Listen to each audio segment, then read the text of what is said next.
बिस्मिल्लाहिर्रहमानिर्रहीम। शुरू अल्लाह के पाक नाम से जो नहायत मेहरबान और रहम करने वाला है। मेरे रब की दी गई नेमतों का, रहमतों का, बरकतों का हर लम्हा हर घड़ी शुक्र अदा करके ज़िंदगी गुजारनी चाहिए। अस्सलाम वालेकुम ख़वातीन व हज़रात, हम आपको वीकेंड एट होम की लाइव प्रोग्रामिंग में एक बार फिर अल्हम्दुलिल्लाह खुश आमदीद कहते हैं, इसी दुआ उम्मीद के साथ कि आप खैर खैरियत से होंगे, अपना ढेर सारा ख्याल रख रहे होंगे। और एक बार फिर मैं आपको बताती चलूँ कि डेंगू का मौसम है और बहुत सारे केसेस सुनने में देखने में भी आ रहे हैं। लाहौर की हम बात करें, कराची, इस्लामाबाद, पाकिस्तान के मुख्तलिफ इलाकों में, शहरों में मैं न्यूज़ चैनल्स पे देख रही हूँ। प्लीज़ खुदारा अपना ढेर सारा ख्याल रखें। ये सितंबर का और अक्टूबर का महीना जो है ये पीक टाइम होता है डेंगू के लिए।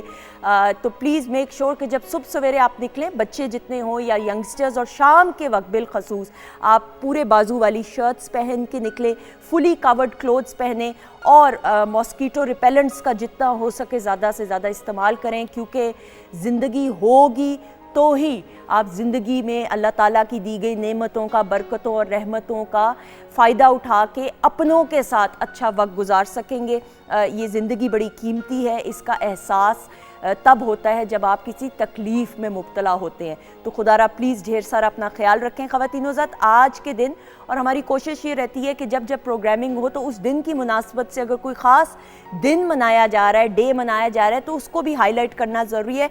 आज 16 सितंबर को UN जो है international day for preservation of ozone layer मनाता है। और इस दिन को मनाने का मकसद है कि ओजोन लेयर, हम अपने स्कूल्स में भी पढ़ा करते थे, लेकिन अब तो खैर इंटरनेट का और साइंस और टेक्नोलॉजी का दौर है। अब तो आपको गूगल के ज़रिए, सोशल मीडिया के ज़रिए तमाम ये आगाही और अवेयरनेस मिलती है कि ओजोन लेयर की प्रिजर्वेशन यानी इसकी हिफाजत कितनी ज़रूरी है। और ये कोई एक मुल्क की हद तक महदूद नहीं है। आप समझें कि पूरी दुनिया को, पूरे अर्थ जो प्लैनेट है हमारा, पूरी दुनिया को प्रोटेक्ट करने के लिए जो एक हिफाजती लेयर है वो ओजोन है। तो अब आप सोच लें कि ओजोन की हिफाजत करने के लिए किस किस तरीके से हमें अपना अहम किरदार अदा करना है। इसमें पोल्यूशन आ जाती है, स्मॉग आ जाती है, तमाम चीज़ें। और ये मसला ज़्यादा फिर जहाँ पे तरक्की याफ्ता ममालिक है वहाँ पे भी देखने में आता है ऑब्वियसली। तो आज के दिन इस अवेयरनेस को फैलाने की ज़रूरत है, बच्चों को इसकी अहमियत के बारे में बताएं। और ये बड़ा ज़रूरी है कि हम ये समझ सकें कि इंफरादी सतह पे हम क्या कुछ कर सकते हैं। सो आज के दिन मैंने सोचा आप लोगों से ये भी बात शेयर की जाए। बहरहाल जी, PTV होम के ऑफिशियल फेसबुक पेज पे हमने वीकेंड एट होम का वीडियो टीजर शेयर किया है। आप अपने मैसेजेस और पैगामात हमारे तक पहुंचा सकते हैं। शेफ़ अनम हमारे साथ मौजूद है, इनको वेलकम करते हैं। अस्सलाम वालेकुम। वालेकुम अस्सलाम, कैसी हैं आप? अल्लाह का शुक्र। अच्छा जी अनम, क्या होने वाला है आज? हम बना रहे हैं, स्नैक में बनाएंगे, चिकन फिटर्स बनाएंगे। ओके, वो क्या होता है? जैसे चिकन के साथ थोड़ी सी वेजिटेबल, मतलब ये थोड़ा वो यूनिक फॉर्म के पकौड़ा, थोड़ा इनोवेटिव। मुझे पता था चिकन इनोवेटिव फॉर्म के हैं बट फ्यूजन के अंदर है। अच्छा ठीक है। और उसके साथ हम बनाएंगे चिकन चीज पैटी बर्गर्स और साथ में हम कोल्ड कॉफी बनाएंगे। मुझे शक था कि ये पकौड़ा ही है, लेकिन ऐसे ही नाम जरा ना, लेकिन वो पकौड़ा के अंदर जो है इंग्रेडिएंट्स बिल्कुल डिफरेंट है। इसके अंदर बिल्कुल भी बेसन नहीं जाएगा, और आपको पता है पकौड़े की तो मेन इंपॉर्टेंट जान ही बेसन होता है, तो उसमें बेसन नहीं जाएगा। तो मतलब ये थोड़ा ये फ्यूजन में आप कह सकते हैं कि ठीक है ठीक है। ओके जी, और क्या बन रहा है? और साथ में जो है ड्रिंक में हम कोल्ड कॉफी बनाएंगे, क्योंकि देखिए गर्मी तो स्टिल अभी तक है। यस। तो मैंने कहा कि कुछ ऐसी रिफ्रेशिंग सी कि मिल्क बेस्ड हम कोई ड्रिंक बनाए, क्योंकि काफ़ी अरसे से हम जूस बना रहे थे, तो मैंने कहा कोई शेक फॉर्म में भी कुछ बनाए। वेरी गुड, आप ज़रूर बनाइए। और उसके बाद जो है फिर रेसिपी की तरफ भी बढ़ेंगे। ख़वातीन ज़ात, मूविंग ऑन, मेरी पहली मेहमान शख्सियत हमारे सामने मौजूद है। और ख़वातीन ज़ात, बहुत अच्छा लगता है कि जब पाकिस्तान की नुमाइंदगी बैनुल अक़वामी सतह पे की जाए और फिर हमारे झंडा जो है, जो सरसब्ज़ हिलाली परचम है, अल्हम्दुलिल्लाह, जब आप उसके एम्बेसडर होते हैं, आप पाकिस्तान को रिप्रेजेंट कर रहे हैं इंटरनेशनली, और फिर अचीव करके कुछ आए, तो क्या प्राइड और क्या फ़ख्र और क्या एहसासात और जज्बात होते हैं। मैं समझती हूँ तमाम खुशियाँ एक साइड पे, वो एहसास इतना कीमती होता है कि इसका कोई नेमुल बदल नहीं होता। मेरे सामने जो मेहमान शख्सियत है, I have been very fond of him, इसलिए क्योंकि स्पोर्ट्स साइकोलॉजी भी समझते हैं, स्पोर्ट्स साइकोलॉजिस्ट भी हैं। He is an achiever, he is our pride. और जब जब हमारी PTV होम के वीकेंड एट होम के प्लेटफॉर्म में आए हैं तो मोहसिन से, हमें मोहसिन नवाज़ साहब से बहुत कुछ सीखने को मिला है। सो हमारे साथ मौजूद है मोहसिन नवाज़ साहब, जो कि लॉन्ग रेंज शूटिंग चैम्पियन है। हाल ही में इन्होंने silver medal as an individual participant जीत के लेके आए European long range shooting championship 2023 में जो हुआ, और ये 18 ममालिक थे और 300 पार्टिसिपेंट्स थे। तो मेरे ख्याल में इनको वेलकम करके और फिर इनसे बातचीत करेंगे। अस्सलाम वालेकुम। वालेकुम सलाम। कैसे हैं आप? अल्लाह का शुक्र। Thank you so much and we are so proud of you. Thank you. आपकी अचीवमेंट्स पे एक नज़र डालते हैं जी।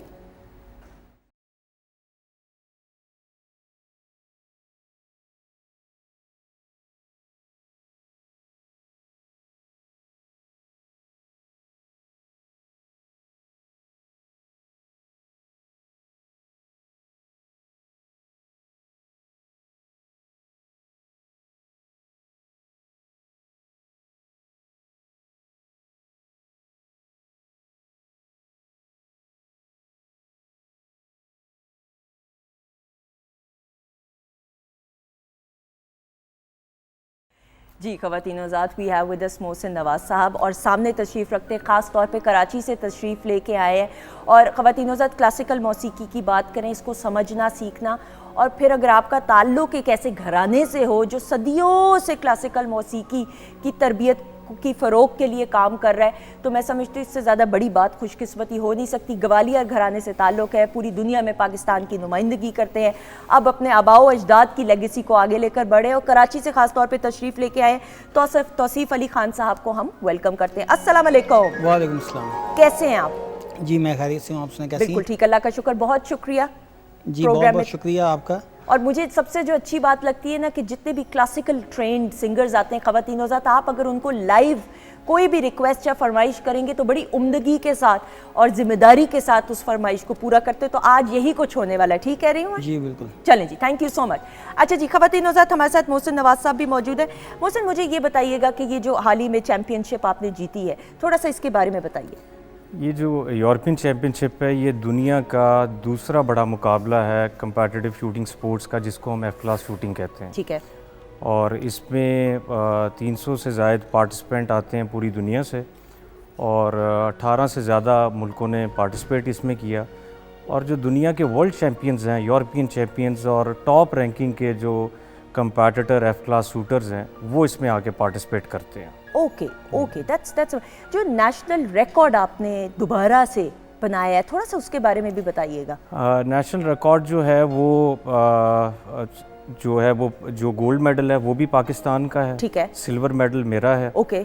और इसमें होता ये कि आप जैसे कि आपने देखा होगा स्कोर 75-13 है, तो 75 आउट ऑफ 75 ये जो परफेक्ट स्कोर हो गया, उसके आगे जो 13 है इसमें 10 सर्कल के इनर सर्कल होता है, जिसको हम अपनी कंपटीशन की ज़ुबान में वी बुल भी कहते हैं। ओके। और एक्स भी कहते हैं। Okay, what does that mean? इसका क्या इसमें होता है कि अगर कोई परफेक्ट स्कोर हिट कर रहा है, उसके 10 के भी इनर सर्कल के अंदर अगर आप बुलेट प्लेस कर रहे हैं तो वो बहुत प्रिसीजन है। ओके। तो जो यूरोपियन चैम्पियनशिप का रिकॉर्ड है वो 75-13x था, जो कि हमारे इंडिविजुअल पार्टिसिपेंट ने जिन्होंने गोल्ड मेडल लिया और हमने उसी नेशनल रिकॉर्ड को रिपीट किया, जो कि नेशनल रिकॉर्ड ही कंसिडर किया जाता है। और ये यूरोपियन चैम्पियनशिप का नेशनल रिकॉर्ड है, जो कि वर्ल्ड चैम्पियंस ने बनाया होता है। एंड आई थिंक 300 पार्टिसिपेंट्स, 18 ममालिक से लोगों का आना और उसमें मेडल हासिल, तो बड़ी बात है। ज़्यादा टफ कंपटीशन किस कंपेटिटर ने दिया?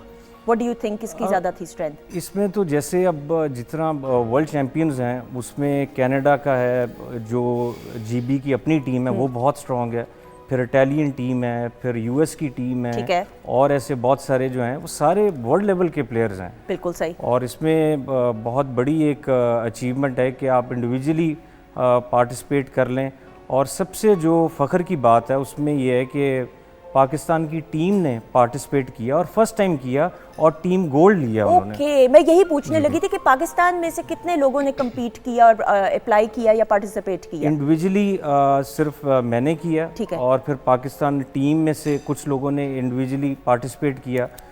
जो सबसे ही ज़्यादा पाकिस्तान के लिए फ़ख्र की बात है कि आप फर्स्ट टाइम किसी इंटरनेशनल ग्राउंड्स में जाएं और पार्टिसिपेट करें और गोल्ड मेडल ले लें, और आप उन मुल्कों को बीट करें जो कि वर्ल्ड चैम्पियन है। अब आप समझते हैं कि वर्ल्ड चैम्पियंस को इंटरनेशनल ग्राउंड पे बीट करना आसान बात नहीं होती। नहीं, बिल्कुल भी नहीं। और उसमें हमारी पाकिस्तान टीम ने, जो Pakistan long range rifle association है, वो उन्होंने ये सारा जो टीम ने पार्टिसिपेट किया, जो कि बहुत बड़ी पाकिस्तान के लिए फ़ख्र की बात। बिल्कुल सही, बिल्कुल सही। अब मैं तो सिर्फ आपको भी गुफ्तगू में शामिल करते हुए, ग्वालियर घराने से आपका ताल्लुक़ है, क्लासिकल मौसीकी की, ये बड़े चंद घराने ऐसे हैं, कितनी जिम्मेदारी महसूस होती है, कितनी मुश्किलात का सामना करना पड़ता है? क्योंकि लोगों को ये भी लगता है कि जब आप ऐसे घराने से ताल्लुक़ रखते हैं तो रास्ते ज़्यादा आसान हो जाते हैं तरक्की के। थोड़ा सा इस बारे में बात करते हुए। मुझे लगता है कि रास्ते ज़्यादा मुश्किल हो जाते हैं, क्योंकि अगर मैं अपनी बात करूं तो मेरा जो राइट शोल्डर है, इस पे उस्ताद उमैर अली खान साहब का नाम है, और जो ये शोल्डर है, इस पे उस्ताद मंजूर अली खान साहब का नाम है। सही। फिर उसमें से जो हैं उस्ताद फ़तेह अली खान साहब हैं, जो कि मेरे ताया हैं। फिर मेरे ताया हैं रजब अली। बिल्कुल सही।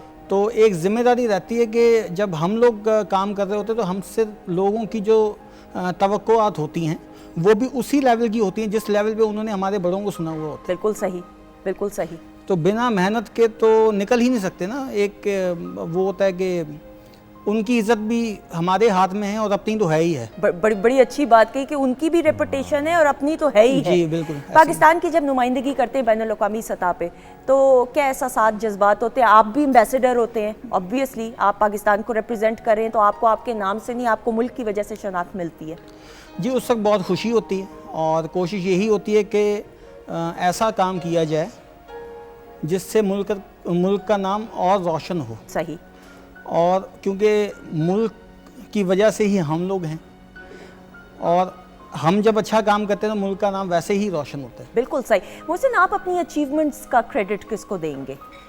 मेरी अचीवमेंट्स So many achievements. इसमें तो जी मैं ऊपर अल्लाह की ज़ात को और ज़मीन पे अपने पेरेंट्स को, अपने दोस्तों को, अपने बहन भाइयों को, जो लोगों ने मेरे लिए दुआ करते हैं, और ख़ास वो दोस्त जो कि चाहते हैं कि आप कुछ अचीव करें, और फिर मेरे सोशल मीडिया के फॉलोअर्स जिनका मैं सबका अभी तक शुक्रिया अदा नहीं कर रहा, और जो लोग मुझे सुन रहे हैं उनका मैं शुक्रिया अदा करना चाहूँगा, जिन्होंने मुझे अपनी दुआओं में याद रखा, जिन्होंने बेस्ट विशेस की, और बहुत सारी चीज़ें जो हमेशा मुझे सोशल मीडिया पे, अब आप इतने लोगों को रिस्पॉन्ड नहीं कर सकते। हाँ। तो जितने लोग मुझे सुन रहे हैं उन सबका शुक्रिया। तो ये क्रेडिट जो है वो डेफिनेटली सबको जाता है, जिन लोगों ने दुआओं में याद रखा और सब ने अप्रिशिएट किया। बिल्कुल सही। ऑब्वियसली दुआओं के बगैर तो मुझे लगता है ज़िंदगी नामुकम्मल है। नेशनल रिकॉर्ड जो आपने बनाया, उसके बारे में बताते हुए ज़रा। जी, नेशनल रिकॉर्ड तो जैसे मैंने आपसे जिक्र किया कि ये जो 75-13 का रिकॉर्ड है, ये यूरोपियन चैम्पियनशिप का ही रिकॉर्ड है, जो कि हमने रिपीट किया है दोबारा उसको, और ये एक बहुत ही बड़ी अचीवमेंट है पाकिस्तान के लिए, और टीम गोल्ड की भी अचीवमेंट है, मेरी इंडिविजुअल की भी अचीवमेंट है। तो ये पाकिस्तान का बहुत बड़ा एक अचीवमेंट है। बिल्कुल सही। एक्सपीरियंस कैसा रहा ओवरऑल इस बार जब आप गए, पाकिस्तान की नुमाइंदगी की, जो आपकी ट्रेनिंग थी, जो आपकी तरबियत थी, and then you are a champion माशाल्लाह से, तो एक्सपीरियंस कैसा रहा वो शेयर करते हुए? इसमें जब आप इंटरनेशनल ग्राउंड्स में पहली बार जाते हैं तो मल्टीपल आपको चैलेंजेस होते हैं, जो कि आप किसी नई जगह पे जाते हैं तो उसमें आपको एक एनवायरनमेंट को अंडरस्टैंड करना पड़ता है, समझना पड़ता है। अब जो लॉन्ग रेंज शूटिंग है वो अगर आपने 800 गज से या 1000 गज पे करनी है तो आपको विंड रीडिंग को, ओवरऑल सारी सिचुएशन को समझना पड़ता है। तो ये चीज़ें फ़र्स्ट टाइम जाना और फर्स्ट टाइम ही अचीव कर लेना, ये एक बहुत बड़ी अचीवमेंट है कि आप किसी नई जगह पे गए हैं, और नई जगह पे जब आप जाते हैं तो उसकी उन चीज़ों को, उन ग्राउंड्स को ओवरऑल समझने में टाइम लगता है, बिल्कुल अडेप्ट करने में। बिल्कुल सही। बहुत सारी ऐसे लोग हैं जो कि हमसे पहले कितने number of time European championship खेल चुके हैं, जो कि उनका कोई प्राइज़ नहीं बना। इसमें मैं जैसे हमारी जो टीम की कारकर्दगी है, जो पाकिस्तान टीम की, वो बहुत बड़ी अचीवमेंट है कि पहली बार जाना और वर्ल्ड चैंपियंस को बीट करके आना। और ये चीज़ बहुत बड़ी एक अचीवमेंट है। हम अपने यंगस्टर्स में आप कितना, and then you being a sports psychologist as well, sports का कहते हैं हमेशा हमने ये देखा है और सुना है मैंने कि एकेडमिक्स की जो कॉन्फिडेंस होता है कि आप अचीव कर रहे हैं, आप हाई अचीवर हैं, उसका कॉन्फिडेंस कुछ और होता है। एक स्पोर्ट्समैन का जो कॉन्फिडेंस होता है वो अनबीटेबल, अनमैचेबल होता है। You being a sports psychologist as well, हमारे बच्चे बच्चियों दोनों में आप क्या समझते हैं कितनी अवेयरनेस आई है स्पोर्ट्स के हवाले से, आगाही आई है कि ये भी ज़िंदगी का एक हिस्सा है? देखिए, इसमें सबसे जो ज़रूरी बात ये है कि अवेयरनेस आती है जब आप किसी चीज़ में इंटरेस्ट डेवलप होता है।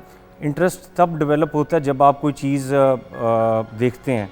अब नेशनल मीडिया आमतौर पे शूटिंग स्पोर्ट्स को इतना कवर नहीं करता, तो आपकी जो नेशनल मीडिया है वो और बहुत सारी स्पोर्ट्स को, तो मैं आपके प्रोग्राम के तो मैं नेशनल मीडिया को भी ये रिक्वेस्ट करना चाहूँगा कि हमारे कॉम्पिटिशन्स को कवर करें, सही, ताकि लोगों को अवेयरनेस आए। उसी तरह जो भी यंगस्टर्स हैं उनका इस तरफ रुझान आए और वो लोग जो है इसमें इंटरेस्ट डेवलप हो और वो आगे कॉम्पिटिशन्स में जो है वो पार्टिसिपेट करें, उनका इंटरेस्ट डेवलप। मैं ये यहाँ पे ज़रूर ख़वातीनोज़ात बताते हुए कि हम पीटीवी होम की भी बात, और ये मैं कतन इसलिए नहीं कि मैं पीटीवी की फैमिली का हिस्सा हूँ, मेरे से ज़्यादा तो आप लोग पीटीवी की फैमिली का हिस्सा हैं। हम सब बड़े हुए हैं पीटीवी के प्रोग्राम्स को देखते हुए।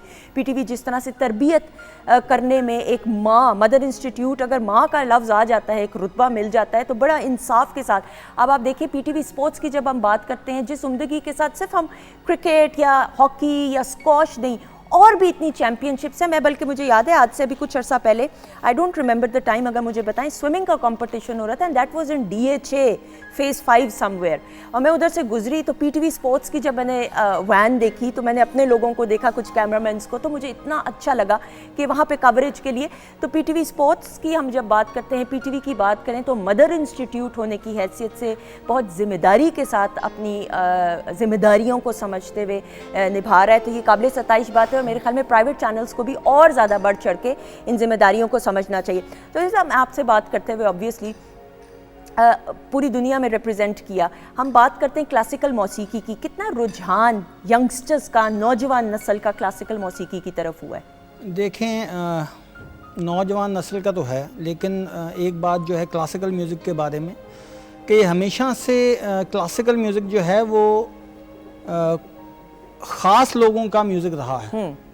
जैसे उसे ख़ास लोग गाते हैं वैसे ही उसे ख़ास लोग सुनते हैं। बिल्कुल सही। जिसे क्लासिक कहते हैं, जैसे लिटरेचर होता है तो एक क्लासिक लिटरेचर होता है और एक जो है वो आम जो है लिटरेचर होता है जिसे हम कहते हैं कमर्शियल। ठीक है। तो वैसे ही जो है वो क्लासिकल जो है वो क्लासिक लोगों के लिए, और जो नई नस्ल है उसमें इसलिए भी ज़्यादा रुझान है क्योंकि आजकल जो म्यूज़िक चल रहा है वो फ्यूजन म्यूज़िक ज़्यादा चल रहा है। तो उसमें क्या हुआ कि वो जो क्लासिकल म्यूज़िक था वो लोगों के लिए आसान हो गई समझना, उसे सुनना।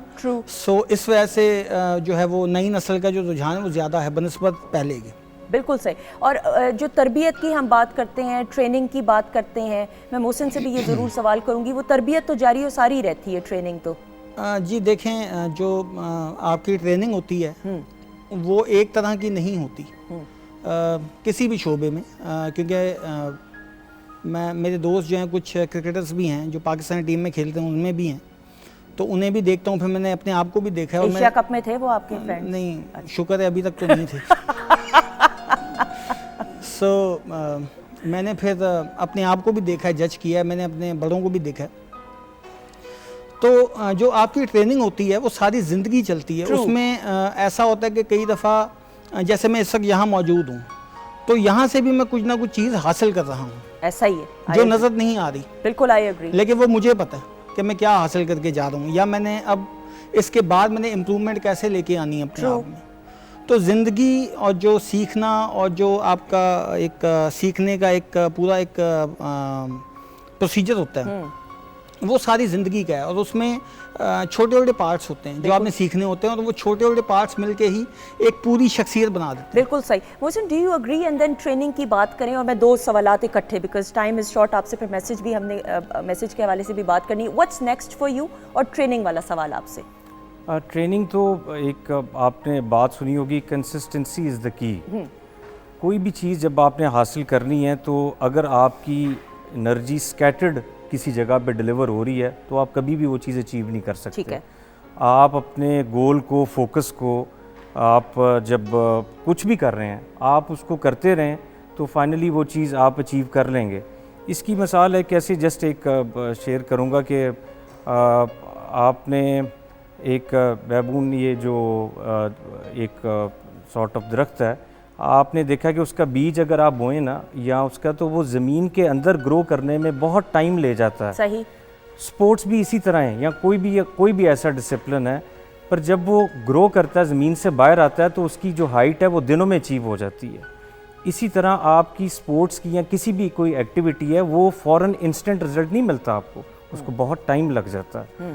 तो कि मैं सबको यही बताता हूँ कि ये चीज़ें जो हैं बहुत जल्दी आप रिजल्ट एक्सपेक्ट ना करें। ट्रू। लोगों को हर चीज़ फ़ौरन चाहिए, जल्दी नहीं मिल सकती, उसके लिए आपको टाइम और एफर्ट लगानी पड़ती है। आप बीमार होते हैं खुदा ना खास्ता, तो जो दवाई खाते हैं उसको असर करने में भी घंटा पौना घंटा लग जाता है। तो फिर जब आप कोई भी काम करें, ये बड़ी सादा सी लेकिन इसको समझने की ज़रूरत है, कोई भी काम करें तो इंस्टेंट रिजल्ट तो नहीं है, टेक्स टाइम।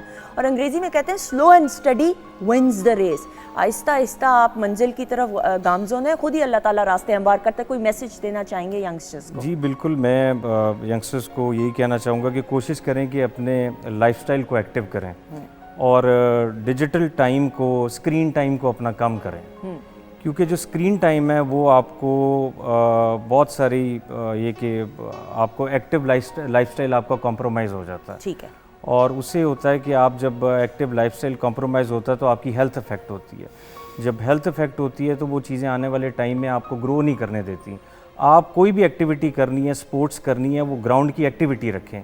अगर आप वो नहीं रख रहे तो बाकी इट्स वेरी अनफॉर्चुनेट, आजकल डिजिटल गेमिंग को बहुत फ़रोग दी जा रही है, बहुत ज़्यादा इस चीज़ को प्रमोट किया जा रहा है, और हमारे पास ये मोबाइल टैब और इस तरह की एक्टिविटी में बच्चे बहुत ज़्यादा इन्वॉल्व हो गए हैं। तो इन चीज़ों से थोड़ा सा बाहर निकलें और किसी स्पोर्ट्स में, ग्राउंड्स एक्टिविटी में इन्वॉल्व। बिल्कुल सही। What's next for you? आगे जो टूर्नामेंट, बस आगे इंटरनेशनल कुछ कॉम्पिटिशन्स आ रहे हैं, जिसमें साउथ अफ्रीका का कॉम्पिटिशन्स हैं और हमारे नेशनल मैचेस आ रहे हैं। ओलंपिक्स के हवाले से हमारे जो इवेंट है वो वर्ल्ड चैम्पियनशिप का होता है। ओलंपिक्स के ISSF के इवेंट फ़र्क है, हमारा इवेंट जो है वो वर्ल्ड चैम्पियनशिप का होता है, और अगली वर्ल्ड चैम्पियनशिप 2026 में वो लंदन में ही है। Okay, excellent. चलें, ऑल द बेस्ट, अल्लाह ताला आपको और कामयाबियाँ दें, आमीन सुम आमीन। Thank you so much. Tauseef की तरफ बढ़ते हुए, तौसीफ़ आपसे गुजारिश करते हुए फरीदा खानम साहिबा को और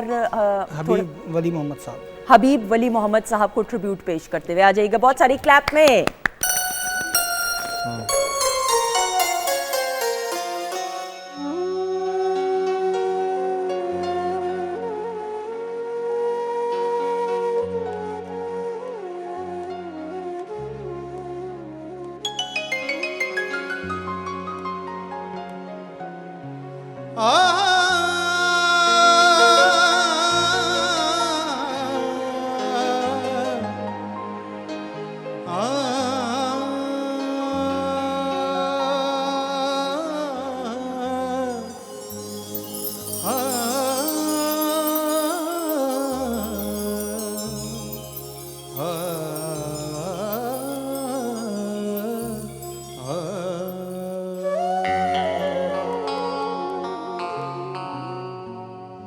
दुआ मांगी थी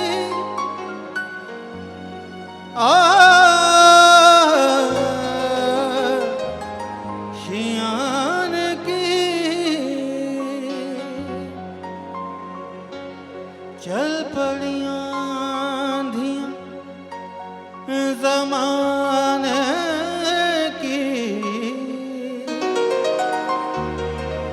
मेरा गम कोई समझ न पाया, क्योंकि मेरी आदत थी मुस्कुराने की।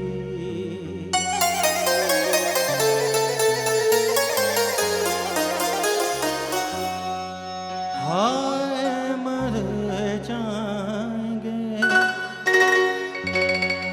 हम तो लुट जाएंगे, हाय मर जाएंगे हम तो लुट जाएंगे। ऐसी बातें किया ना करो, आज जाने की जिद ना करो, आज जाने की जिद ना करो। यूं ही पहलू में बैठे रहो, हो यूं ही पहलू में बैठे रहो। आज जाने की जिद ना करो, आज जाने की जिद ना करो।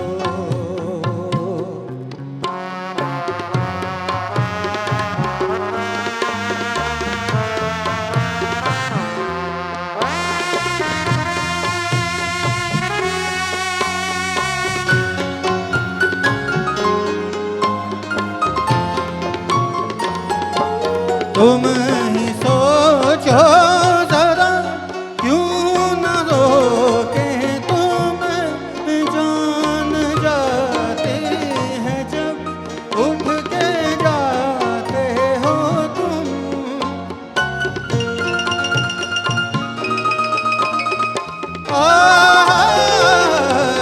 तुम ही सोचो जरा, क्यों न रोके तुम्हें जान जाते हैं जब उठ के जाते हो तुमको अपनी कसम जान जा।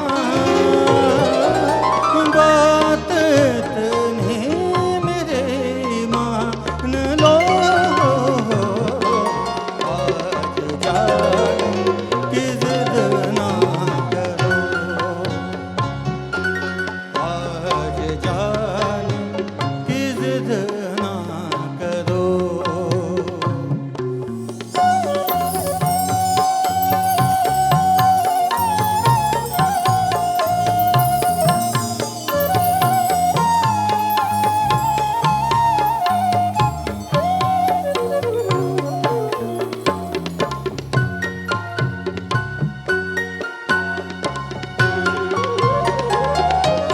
वक्त की कैद में जिंदगी है मगर चंद घड़ियां यही हैं जो आजाद हैं।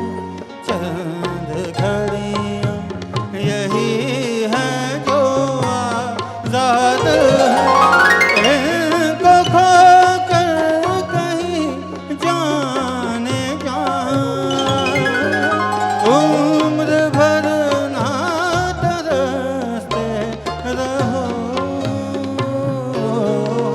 आज जाने की जिद ना करो,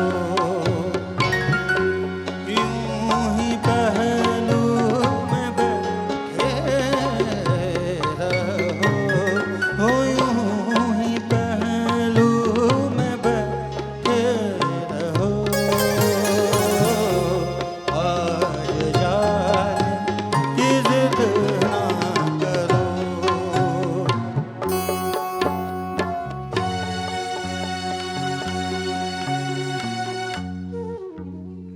बहुत शुक्रिया।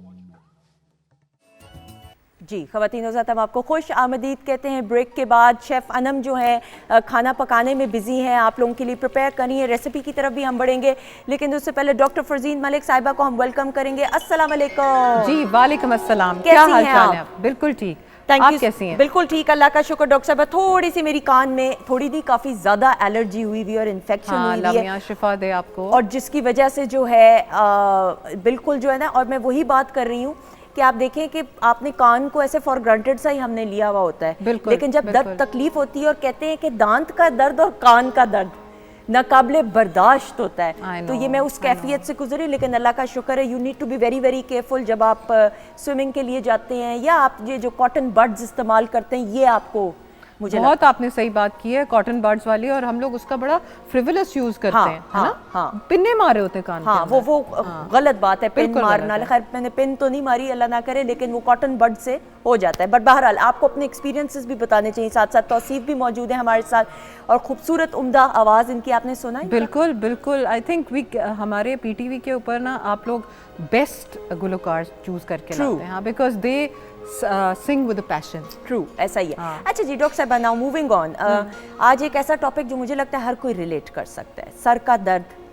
और ये मौसम भी कुछ ऐसा है, इसको मैं ज़रा को रिलेट करते हुए, ये मौसम ऐसा है, बरसात का कहेंगे, या चेंजिंग ट्रांजिशन वेदर है, कि जिसमें आप सुस्त भी हैं, लथार्जिक भी हैं, कुछ दिल नहीं करता करने को, बहुत हाँ, सारे लोगों सुस्ती, का हाँ। बेड से निकलने को दिल नहीं करता, हाँ। मैं कल कर लूँगा काम, या कल कर लूँगी काम। ये क्या चल रहा है सिलसिला? एक तो सुंदर, इसको कहते हैं seasonal affective disorder, SAD. SAD ही इसका नाम है, यानी कि इसका ये मतलब होता है कि जब सीजन्स चेंज हो रहे हों तो उसके दरमियान एक ऐसी हालत होती है जिसकी वजह से इंसान नकाहत का शिकार, लथार्जी का शिकार, फटीग फील होती है, नींद बहुत ज़्यादा आती है, और वाकई बहुत सुस्ती होती है कि निकलने का, सर दर्द की बहुत शिकायत होती है। हमने आज सर दर्द का टॉपिक चूज़ किया है इसलिए क्योंकि सर दर्द से हर इंसान गुजरता है ज़िंदगी में, पहली बात। और कहते हैं 1.5 बिलियन लोग जो हैं उनको सर दर्द इस कदर ज़्यादा होती है कि कई दफ़ा वो उनके लिए बिल्कुल अपाहज उनको बना देती है फॉर अ फ्यू डेज़, कि उनके लिए बड़ी प्रॉब्लम होती है। तो उसमें यू विल बी सरप्राइज्ड कि कोई एक सर दर्द का नाम नहीं है, बल्कि 150 किस्म की सर दर्द जो है वो क्लासिफाई की गई है दुनिया में, कि 150 किस्म की हेडेक्स होती हैं। ओके। तो सर दर्द को ऑल्दो कि हम एक इजी भी लेते हैं, लेकिन कई जगहों पे ऐसे होता है कि इजी नहीं लेना होता और आपने डॉक्टर को दिखाना होता है। मसलन अगर 24 घंटे से ज़्यादा आपको हेडेक रहे, आपके साथ नेक स्टिफनेस हो, आपकी आंख सूज जाए, या कान में दर्द शुरू हो जाए, या कहीं से नाक में से थोड़ा सा खून जारी हो जाए, या ब्लड प्रेशर साथ में बहुत हाई हो, तो उस वक्त फौरी तौर पे you need to get this headache. बिल्कुल सर। डॉक्टर साहब, नाउ मीग्रेन और माइग्रेन, जो प्रोनाउंसिएशन एक तो correct mean that as well, ये भी तो होता है लोगों को कुछ, और जिनको होता है वो तो बिल्कुल कुछ कर नहीं सकते हैं। बिल्कुल आप सही कह रहे हो, और माइग्रेन मीग्रेन दोनों डिफरेंट इंग्लिशेस आपने दोनों सही कही हैं, एक अमेरिकन है, एक ब्रिटिश उसकी है प्रोनाउंसिएशन। तो माइग्रेन जो होती है वो इतनी ज़्यादा लोगों को, बल्कि अब तो बहुत ज़्यादा इसका वो हो गया है, मतलब इंसिडेंट्स। तो माइग्रेन का ये होता है कि आधे सर का दर्द इसको कहा जाता है, लेकिन ये आपको पूरे सर में भी हो सकती है। बिल्कुल सही। और कहते हैं कि 20% लोगों को पहले फील हो जाता है, मसलन उनको जिगजैग लाइंस नज़र आती हैं, मसलन उनका सेंस ऑफ स्मेल ज़्यादा हो जाता है, और मसलन ये कि उनको नौजिया साथ शुरू हो जाता है, तो उनको पता लग जाता है कि हमें माइग्रेन हो रही है। कई लोगों को वैसे ही शुरू हो जाती है।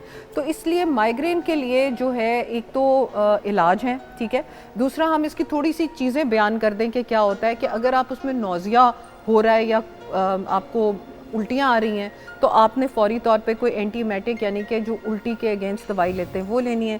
उस वक्त ज़्यादा खाएं पिए नहीं। अक्सर लोग चाय कॉफ़ी का इस्तेमाल शुरू कर देते हैं, चाय पीते हैं। That is not to be done, क्योंकि कहते हैं कि 5 चीज़ हैं जिसकी वजह से माइग्रेन होती है। अब आप गौर से सुनो, उसमें कॉफ़ी है, ओके, उसमें चॉकलेट है, उसमें विटामिन सी है, ठीक है, और उसमें कॉन्ट्रासेप्टिव्स का इस्तेमाल, वो जो माने हमल की दवाइयाँ ख़वातीन यूज़ करती हैं उसमें भी सर दर्द हो सकती है, और मेडिसिन्स भी कई ऐसी होती हैं जो कि आपको हेडेक दे सकती हैं, ठीक है। सो कई दफ़ा, बल्कि एक कहते हैं over use of medication headache, वो भी आप जहन में रखें कि अगर आपको दवाइयाँ डॉक्टर ने अभी चेंज की हैं, या आप शुगर की कोई दवाई ले रहे हैं, या आप ब्लड प्रेशर की दवाई चेंज हुई है, वैसे कोई दवाई मिली है, तो क्या उस वक्त के खाने की वजह से तो नहीं हो रही। अच्छा, माइग्रेन का ये होता है कि ऐसे लोगों को रोशनी भी पसंद नहीं होती, इसको हम कहते हैं फोटोफोबिया। और ऐसे लोग अगर कमरे में अंधेरा करके, बिल्कुल लाउड नॉइज़ेस को ख़त्म करके, एक खामोशी क्रिएट करके थोड़ी देर आराम करें, और आइस पैक होता है, थोड़ा सा ठंडा तौलिया अपनी गर्दन के पीछे लगाएं या सर के ऊपर रखें, तो उनकी काफ़ी हद तक बेहतर हो। अच्छा, मैंने ये भी सुना है कुछ लोग जैसे दुपट्टा लिया ना, या कोई पट्टी ली कपड़े की और वो सर पे बांध लिया कि सर का जो दर्द है ना वो कम हो जाएगा। Does that help? वैसे मेरे साथ मैंने 1-2 दफ़ा की है, मुझे हेल्प आउट किया। I don't know it whether does, वही ना, जैसे अब हमें टांग में दर्द हो या हमें बाजू में दर्द हो या कंधों में, तो हम दबाते हाँ, हैं, ऐसा ही तो है। उसका वो कंस्ट्रिक्शन प्रेशर जो है ना, वो प्रेशर रिलीव कर देता है हेडेक को। सो दैट्स वो तरीका भी सही है। Okay. तो इसलिए उस टाइम पे माइग्रेन जब हो रही है, आप लोगों ने खाना पीना नहीं है, और जितना खाएं पिएंगे obviously it will come out, ताकि अपने पेट के ऊपर आप प्रेशर ना डालें। बिल्कुल सही। तो सिर्फ आपको कभी सर का दर्द हुआ? हर किसी को कहीं ना कहीं तो हो जाता है किसी न किसी जी मोड़। बिल्कुल हुआ है और काफ़ी दफ़ा होता है, और उस वक्त ये है कि मैं रिलैक्स करने की कोशिश करता हूँ। ठीक है। क्योंकि ज़्यादातर काम की ज़्यादती की वजह से अक्सर मुझे शिकायत रहती है। ठीक है, तो what do you do then? आप सोने की कोशिश मैं करते हैं? नैप लेता हूँ। आराम, हाँ बिल्कुल सही। अच्छा, ये तो आराम कर लेते हैं माशाल्लाह, that's good, he is blessed. कुछ लोगों को तो नींद ही नहीं आती, चिड़चिड़े हो जाते हैं। डॉक्टर साहब आप वो भी बताइएगा उसमें फिर। तो फिर पेन किलर रिक्वायर्ड है ना, ठीक है। ऑब्वियसली, कि आपको बाहर से हेल्प लेनी है, आप पेन किलर लें। और जो मैंने आपको 3-4 चीज़ें कही हैं कि ये करें। जो सुंदस, मैं आपको बताना चाहती हूँ कि टेंशन हेडेक्स भी होती हैं। ठीक है। टेंशन हेडेक्स माथे के बिल्कुल सामने होती है, और ब्लड प्रेशर हाई हो जाए तब भी हेडेक होती है, शुगर लो हो, शुगर हाई हो तब भी होती है। इसके अलावा मैं आपको बताना चाहती हूँ साइनसाइटिस वाली हेडेक। बिल्कुल। जो लोगों को बहुत ज़्यादा साइनसाइटिस हो, नोज़ उनकी ब्लॉक्ड हो, उन लोगों को ये हेडेक हो सकती है। ये जो नज़ला जम जाता है, बलगम जो है हाँ, वो हाँ, जम जाता है, उसकी भी तो वजह वो हो यही सकती है ना वो कि यही है। आपके जो स्कल है, यानी कि जो खोपड़ी है, उसके ऊपर 3-4 जगह हैं खाली, है। उनके अंदर अगर रेशा जम जाए तो ऑब्वियसली भारीपन शुरू हो जाता है, तो उस वजह से फिर आपके सर में दर्द रिफर होती है। ठीक है। तो इसलिए बेहतर है कि उस वक्त आप अगर स्टीम ले लें, या स्टीम लेने से जब वो रेशा बह जाए तो फिर आपको काफ़ी हद तक सुकून हो जाता है। या आप उससे। नेबुलाइज कर लें या स्टीम ले लें। बिल्कुल नेबुलाइज कर लें, वो फेफड़ों के लिए भी काम करेगा और आपकी नेजल पैसेजेस के ऊपर भी फर्क ठीक है। डालेगा। डॉक्टर साहब एसिडिटी की वजह से भी तो सर बिल्कुल, एसिडिटी की वजह से भी होती है हेडेक। और ऐसे लोगों को जो सुबह उठते ही चाय और कॉफ़ी पीना शुरू हो जाएं बगैर कुछ खाए पिए, उन लोगों को भी ये हेडेक डेवलप होती है। सो बी वेरी केयरफुल। हालांकि देखिए, इट्स सॉरी मैं इंटरप्ट करते हुए, it's the other way round. कुछ लोग समझते हैं, बल्कि ज्यादातर लोग समझते हैं चाय पीने से सर का दर्द कम हो जाएगा। इट वर्क्स फॉर, देखो ना, हम जो प्रोग्राम करें वो इसीलिए हम एक जनरलाइज्ड फील दे रहे हैं, हर एक का डिफरेंट होता है। कई लोगों को चाय पीने से, कॉफ़ी पीने से ज़्यादा हो जाती है, कई लोगों को कम होती है। उसका साइंसी मतलब ये होता है कि अगर आपको जो आपकी नालियाँ हैं सर की, वो अगर सिकुड़ जाएं तो आपको दर्द शुरू हो गई है, तो आपने कॉफ़ी टी ले ली तो वो खुल जाती हैं और वो बेहतर हो जाती है। लेकिन अगर फैलने की वजह से ही दर्द हो रही है तो आप लेंगे तो ज्यादा होएगा। True, I agree. ठीक हो गया। एक हार्मोनल हेडेक होती है। सही। हार्मोनल हेडेक अक्सर खवातीन को पेरीमेनोपॉजल एज में या उनकी साइक्लिकल चेंजेस में ये बहुत ज्यादा होती है। बिल्कुल सही। मैं टिप ऑफ द डे की तरफ बढ़ते हुए, और मैं समझती हूँ कि ये टॉपिक हम आगे भी इंशाल्लाह प्रोग्राम्स में कंटिन्यू रखेंगे, क्योंकि हम इस नशिस्त में, मुझे लगता है एक ऐसा टॉपिक है कि इंसाफ नहीं कर सकते, जितनी बात करें कम है। सही आपने कहा। टिप ऑफ द डे है कि जिन लोगों को ज्यादा हेडेक होती है, एक तो जब हेडेक हो रही हो तो वो जो है तौलिया, उसके अंदर थोड़ी आइस डाल के ना यहाँ गर्दन के ऊपर रखें। ठीक है। दूसरा ये है कि छोटी इलायची का कावा रात को पिएं और बड़ी इलायची के दाने सुबह लें चबा के। ये दोनों चीज़ें एसिडिटी को भी और आपको आपके जो ब्रेन है उसके लिए काम करेंगी। इसके अलावा बी वेरी केयरफुल कि रात को चाय कॉफ़ी वगैरह पी के ना सोएं। बिल्कुल सही। Thank you so much doctor साहिबा, you looking pleasant and lovely and thank you so much। Mufeed, sorry, देखो जरा मैं कैसी उर्दू बोल रही हूँ। तबीयत जो ठीक नहीं, कोई नहीं, तो तबीयत का शिफा दे दें। थैंक यू सो मच, बहुत शुक्रिया। तौसीफ, आपकी आवाज़ में लाइव सिंगिंग सुनते हुए क्या सुनाएंगे, क्या पेश करेंगे? जी, अभी जो मैं ट्रैक पेश करने जा रहा हूँ ये है मेरे नाना का ओरिजिनली कंपोज किया हुआ और उन्हीं का गाया हुआ। मैंने बस उसे थोड़ा सा रीअरेंज किया, और आबदा परवीन जी ने भी गाया, क्योंकि वो मेरी नाना जो है उस्ताद मंजूर अली खान साहब, उनकी फॉलोअर हैं वो भी, और जो उनका स्टाइल है उसी स्टाइल को मैं फॉलो करते हुए मैं दिल लगी बेपरवाह देना, बाबा बुल्ले शाह का कलाम है। बहुत सारी क्लैप में ख़वातीन और हज़रात।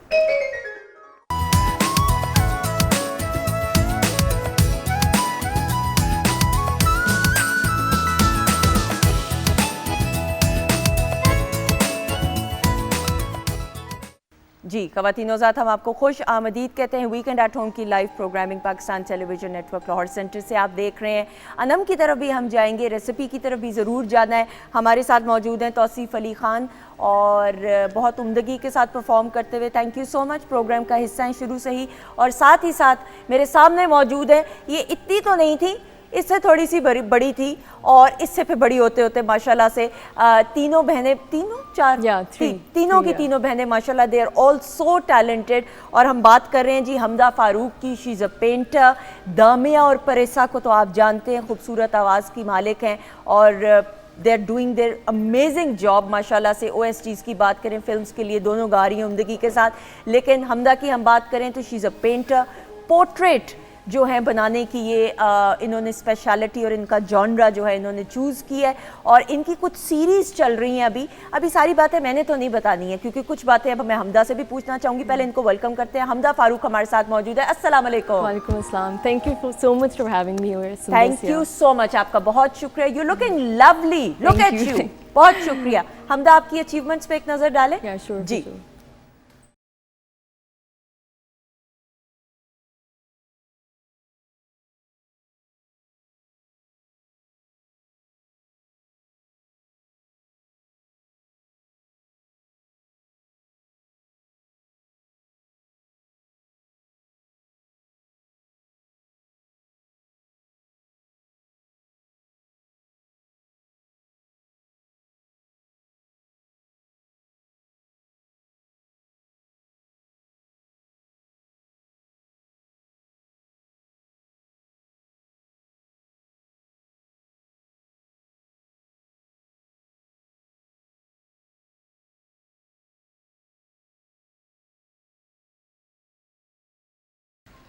कमाल ख़वातीन ज़ात हमारे साथ मौजूद है हमदा फारूक। हमदा पोर्ट्रेट्स, नाउ जॉनराज आर्ट को समझना और फिर चूज़ करना ये बड़े मुख्तलिफ मराहिल होते हैं। आपने ये जॉनरा पोर्ट्रेट्स का क्यों चूज़ किया? For me this was not like a particular step कि I had to take, because मेरी जर्नी बहुत डिफरेंट है। I never thought that I'd be an artist, like of all the things जो बचपन में इंसान सोचता है कि डॉक्टर, इंजीनियर, मैंने सब कुछ सोचा हुआ था। क्या सबसे फनी चीज़ क्या सोची हुई थी? मेरी बेटी तो एस्ट्रोनॉट बनना चाहती है। वैसे सबसे फनी चीज़ थी कि I wanted to be the president. एक दिन मैंने कहा I will be the president of Pakistan, but obviously that's not happening. ठीक है।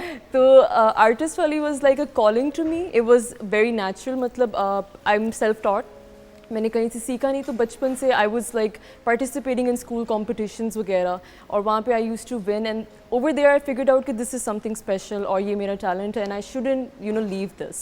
सो even after I graduated my school और उसके बाद फिर you have to choose like a direction in life when you're growing up, like you have to choose a degree and all that, तो आपको वहाँ decide करना पड़ता है। But even then I didn't know कि I'd be an artist because I had the business background and all that. ठीक है। तो I just started painting out of nowhere. I just had a feeling कि मुझे paint करना चाहिए and without like having any formal thinking एक training भी होती है, और डिग्री वाला मैंने भी वो भी नहीं चूज़ किया, but I just started painting on my own and putting out my work, like अपने thoughts को express करने के लिए I chose it as a medium. बिल्कुल सही। Yeah, and portraits का यहाँ से start हुआ कि I was a big fan of Michael Jackson. ठीक है। And school में I wanted to express, तो मैंने कहा I'll paint Michael Jackson. अच्छा, okay. That's it, yeah.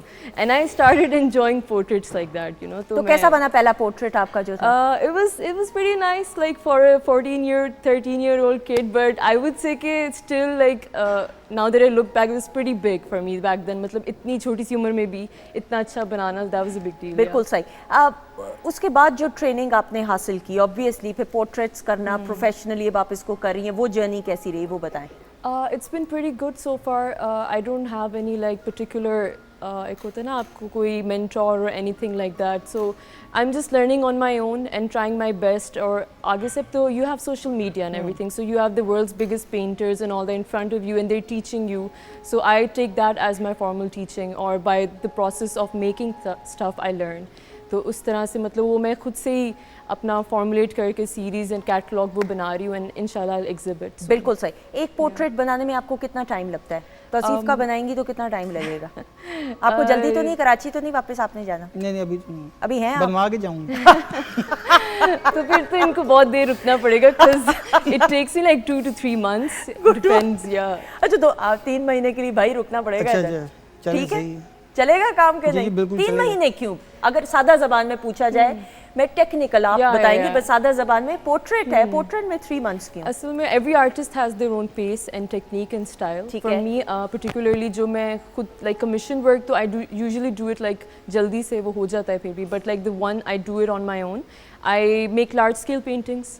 तो मैं छोटे पे like I personally don't, मतलब मुझे मज़ा नहीं आता, तो it's like 2 to 3 feet या 4 by 4 feet, and उस हिसाब से to do justice to the painting and like to previously अपने पिछले काम से अच्छा करने के लिए I end up taking more time. So like that's like मतलब वो हो जाता ठीक है, हर हो जाता आर्टिस्ट का, Yeah. हर पेंटर का एक अपना एक माइंडसेट होता है, Yeah, उस exactly. माइंडसेट को आप And डिस्टर्ब नहीं कर सकते। Exactly, and my thing is that I'm a perfectionist, तो मुझे satisfaction होती नहीं है वो ना। सही। So like that ends up taking a lot of my time. So that's like a big thing that I need to work on. Yeah. बिल्कुल सही। फैमिली की सपोर्ट के बारे में बताइएगा, जो पोर्ट्रेट्स आप बनाती हैं, पहला जो पोर्ट्रेट माइकल जैक्सन का तो हो गया है, उसके अलावा जो प्रोफेशनल बनाया उसकी जो पजीराई हासिल हुई है। हाँ जी, एक तो I made a portrait of the Turkish Syri actor Ertugrul कुछ सालों पहले जो ठीक है। बहुत हुआ था क्या आप famous. एक्टर्स और सिंगर्स ही की बना रही हैं? मतलब ये क्या है भाई? This is like part of my series, ongoing series. It's called Iconic series, and apart from the Ertugrul portrait, the Benazir portrait that I last painted. अच्छा, बीबी शहीद का, हाँ बिल्कुल जी, सही। this is part of my iconic personalities portrait, और उसको मैं इसलिए बना रही हूँ, like the concept behind this series is कि it's basically about the strive for perfection, that as human beings we are like constantly, you know, striving to achieve perfection and to trying to be iconic in a way. And by painting these people, these iconic personalities, I wanted to highlight that it's only like basic human traits that make us iconic, nothing out of the box, you know. ठीक है। Basic stuff like resilience, compassion. जैसे बेनज़ीर भुट्टो का, she had this great resilience about her. बिल्कुल सही। The ability to bounce back. This is the stuff that makes us iconic. बिल्कुल, and- obviously वो तो Yeah. Undoubtedly बिल्कुल सही। अच्छा, मुझे ये ज़रूर बताइएगा कि कितनी अवेयरनेस पेंटिंग को समझने में, आर्ट्स को समझने में हमारी माशरे में, सोसाइटी में आई है? I would say it's coming and settling, like एक eventual process है, और लेकिन देखा जाए तो इसकी history भी है काफ़ी ज़्यादा deep rooted in our culture and our, you know, country's history as well. सादकेन वगैरह बड़े बड़े artists रहे हैं हमारी country में, तो but like the general acceptance और उसकी mainstream होने में I think it's getting there. It's हाँ, becoming, yeah. क्योंकि मुझे लगता है कि वक्त के साथ साथ अवेयरनेस आना शुरू Yeah, हुई हो है। रही लोग है, जो हैं yeah. पेंटिंग को भी, और अगर उनके बच्चे जो हैं, यंगस्टर्स जो हैं, इस फील्ड में आना चाहते हैं, तो अब वो हो रहा है, एक्सेप्टेंस start हो रही yeah, है। exactly. हाँ, आप बिल्कुल सही, बिल्कुल सही। तो अजीफ, आपसे भी ज़रूर बात करते हुए, अपने बड़े अभी पिछला जो आपने ट्रैक पेश किया वो बड़े बुजुर्गों को ट्रिब्यूट पेश करते हुए, खुद ज़ाती तौर पे आप अपनी फैमिली में से किससे इंस्पायर्ड हैं सबसे ज़्यादा? अच्छा, थोड़ी बात लंबी है लेकिन मैं कोशिश करूँगी उसे शॉर्ट करूँ। मेरा जो बचपन गुजरा है वो मेरे ननियाल में ज़्यादा गुजरा है। ठीक है। क्योंकि मेरे वालिद साहब जो थे वो कस्टम में इंस्पेक्टर थे उस ज़माने में, तो उनकी पोस्टिंग्स जो थी वो अक्सर आउट ऑफ स्टेशन नहीं रहती थी। ओके, ठीक है। तो हमारी जो अम्मी का घर था वो टेंडो आदम में था, जो कि सिंध का बड़ा खूबसूरत शहर बिल्कुल है। सही। तो वहाँ पे मेरे नाना की बहुत अच्छी बड़ी हवेली है, उस्ताद मंजूर अली खान साहब की। ठीक है। अच्छा, वो मेरे पैदा होने से पहले ही जो थे वो इंतकाल कर चुके थे। तो जब मैं थोड़ा मतलब होश में 5-6 साल का था, तो मैं देखता था घर में उनकी कैसेट्स मौजूद हैं, तो मेरी वालदा अक्सर सुन रही होती थी। तो मैं सोचता था यार किसे सुन रही हैं, ये कौन है। फिर आस्ते आस्ते पता लगा, फिर उनको देख के मैंने इस तरफ है, मैं उन्हीं से जो है वो उनकी गायकी से, उनके जो स्टाइल है जो कि अब तक चल रहा है, जैसे आबदा परवीन जी हैं, वो उन्हीं का स्टाइल गाती हैं। तो मैं वही स्टाइल था, मैंने कहा यार ये ऐसा स्टाइल जो इतने सदियों बाद, सालों बाद भी चल रहा है, तो कोई तो बात ऐसी होगी। बिल्कुल सही। तो इस वजह से मैं उनसे ज़्यादा इंस्पायर हूँ। बिल्कुल सही। ट्रैवल जो आप करते हैं, कहाँ पे सबसे ज़्यादा? कहते हैं कि अमेरिका में परफॉर्म करने का एक अपना मज़ा होता है, कनाडा की बात करें, इंग्लैंड में जितने सिंगर ज़्यादातर जाते हैं वो कहते हैं कि पाकिस्तानी ज़्यादा है इंग्लैंड में, गोरे कम नज़र आएंगे। आपको परफॉर्म करके कहाँ पे ज़्यादा एक इत्मीनान और सुकून महसूस होता है, अपनाहियत महसूस होती है? मैं आपको बात बताऊँ, ये हकीकत है कि जैसा लाहौर में गा के मज़ा आता है वैसा कहीं नहीं आता दुनिया में। अच्छा, वाह। क्योंकि यहाँ पे सुनने वाले भी वैसे ही हैं जैसे गाने वाले हैं। ऐसा ही तो ये कभी कभार अच्छी बात नहीं होती वैसे ज़्यादा। जी, लेकिन मुझे अच्छा लगता है, क्योंकि मुझे जो है ना वो जैसे एक्टिंग में लोग कहते हैं हमें चैलेंजिंग रोल अच्छे लगते हैं, तो वैसे मुझे चैलेंजिंग सिंगिंग और परफॉर्मेंस अच्छी लगती है, जहाँ पे मुझे पता है कि यार यहाँ पे सुनने वाले भी अच्छे हैं, बजाने वाले को भी ज़्यादा पता है, तो फिर वहाँ परफॉर्म करना। तो जैसा लाहौर में म्यूज़िक हुआ है ना, वैसा दुनिया में कहीं नहीं हुआ। बिल्कुल सही, आई टोटली एग्री। सिंध सूफिया कराम की धरती है, और वहाँ की मौसीकी की बात करें, म्यूज़िक की बात करें, वो तमाम नासिर उसमें झलकते हैं। इस हवाले से आप बात करते हुए और इसको आप कैसे देखते हैं? सिंध में सूफिया की धरती है, और सिंध में जो है आपको एक वो कहते हैं ना कि आपको हर कहीं जो है वो दरगाहें नज़र आती हैं, और हर कहीं आपको एक जो है ना सुकून की जो होते हैं, जैसे कहते हैं कि एक कैफियत मिलती है। कैफियत, सुकून की कैफियत, और वो जो कैफियत होती है वो आप पे अक्सर तारी भी हो जाती है। बिल्कुल। जैसे मैं अपनी बात करूं तो मैं पहले मेरी आदत होती थी कि मैं फजर के वक्त मैं अपने घर से निकलता था और मैं शाह अब्दुल लतीफ़ भिटाई रहमतुल्लाह अलैह की दरगाह पे जाता था। ओके। तो वो जो एक होता था ना कि एक एटमॉस्फेयर कि सूरज निकल रहा है और शाह साईं का वहाँ पे कलाम पढ़ा जा रहा है, और लोग साइड पे दरगाह में जाएंगी आप तो सब ने कुरान शरीफ खोला हुआ है, तो वो जो सुकून है ना वो मैंने आज तक कहीं देखा नहीं है, ना मैंने अभी तक महसूस किया है वो जो कैफियत है अपनी।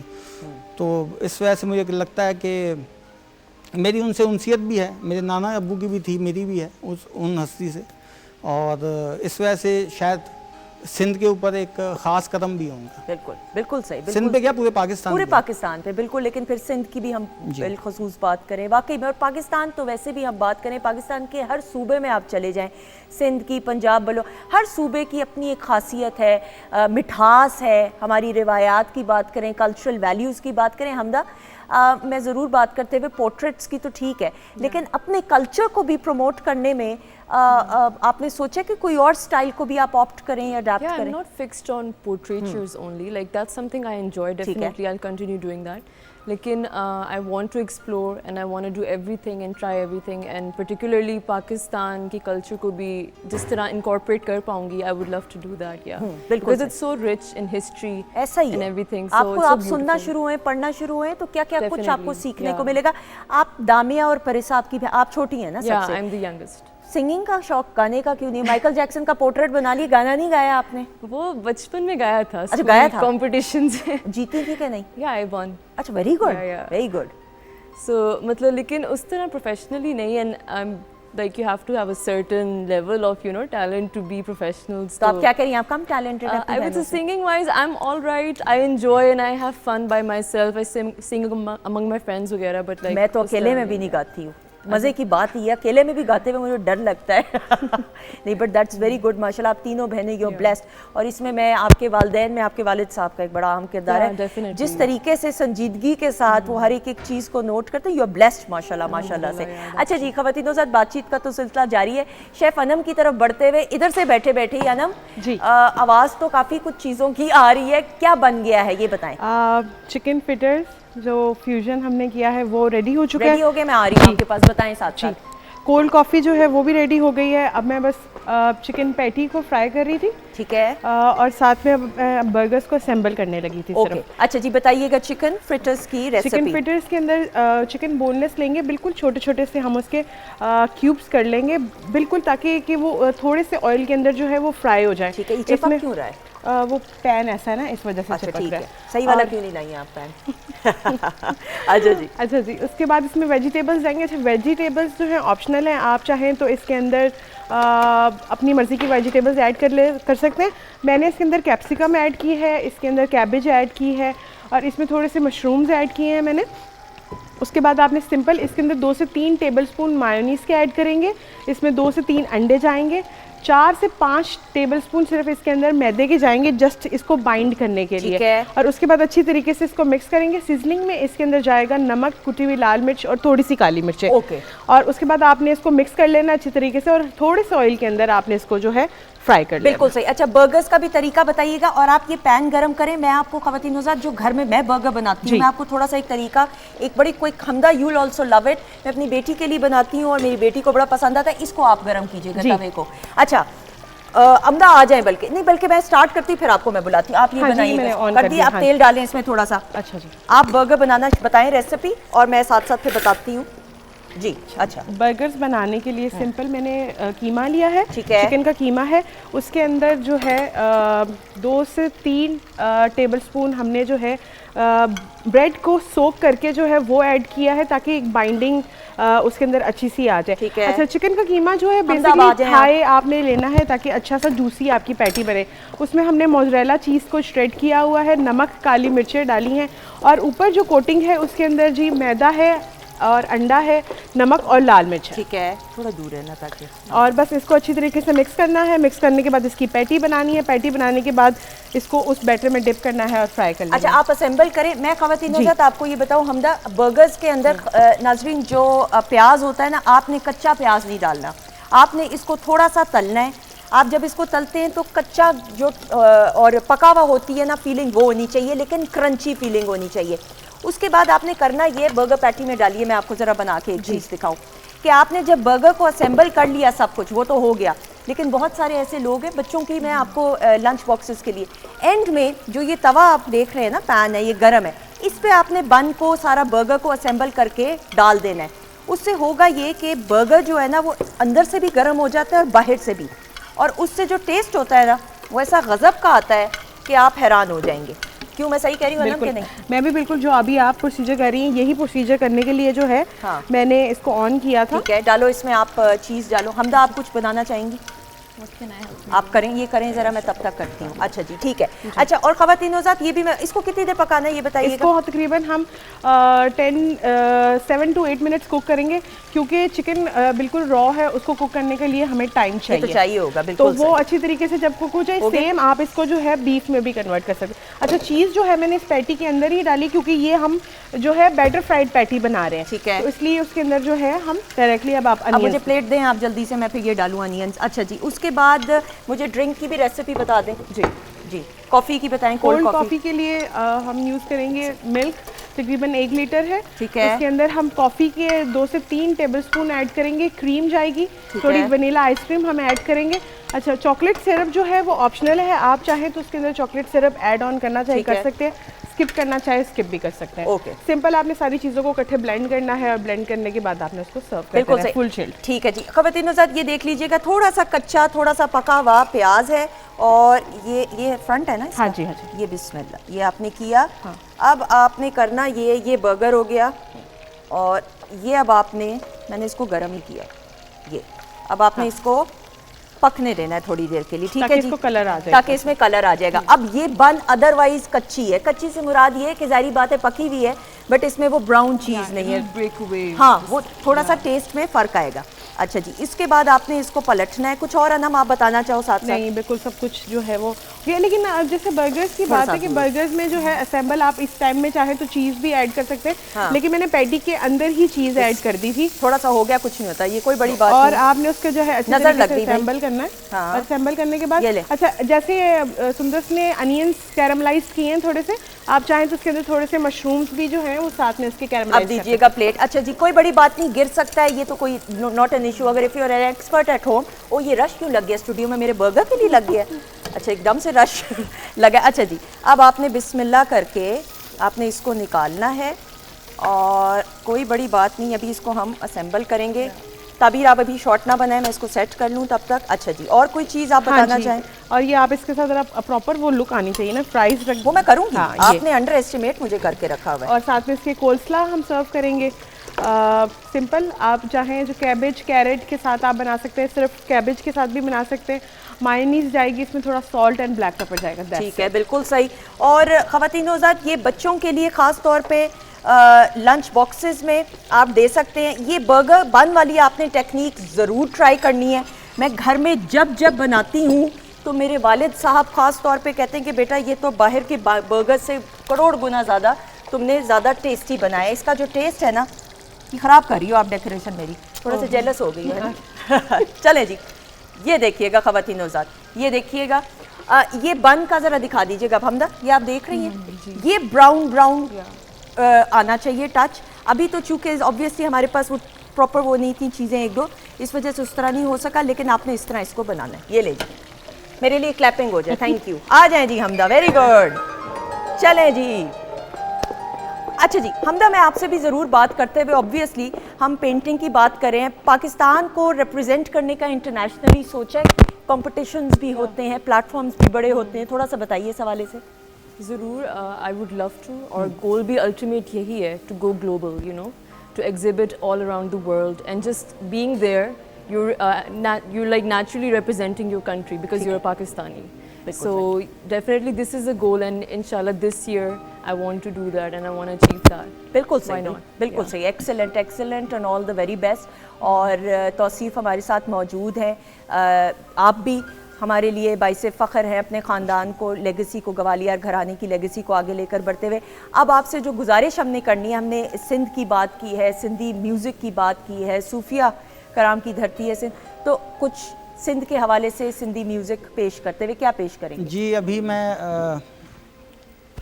जो आइटम पेश करने जा रहा हूँ ये मेरे दिल के बड़ा करीब है, क्योंकि मैं जब 7 साल का था तो मैंने पहली दफ़ा गाया भी यही था, और ये ओरिजिनली जो कॉम्पोजिशन है और जो गाया हुआ है वो मेरे नाना उस्ताद मंजूर अली खान साहब को है। ठीक है। और फिर काफ़ी सिंगर्स ने गाया, बिल्कुल और सही। अभी जो गाया वो सनम मारवी ने गाया और लोगों को पसंद आया, तो और मेरे दिल के बहुत करीब है। और मैं इस ट्रैक से मैं एक चीज़ कहना चाहूँगा कि मेरी खाला थी जो इस दुनिया में नहीं, उस्ताद मंजूर अली खान साहब की सबसे बड़ी बेटी, और वो उस्ताद फ़तेह अली खान साहब की मिसेस भी हैं। ओके। तो वो इस दुनिया में नहीं है, तो मैं उनको डेडिकेट करूँगा, क्योंकि आज अगर वो होती तो खुश होती हूँ, वो देख रही हैं मुझे, तो बस मैं उन्हीं को डेडिकेट करूँगा। आ जाइएगा, बहुत सारी क्लैप में लाइव सिंगिंग है जी।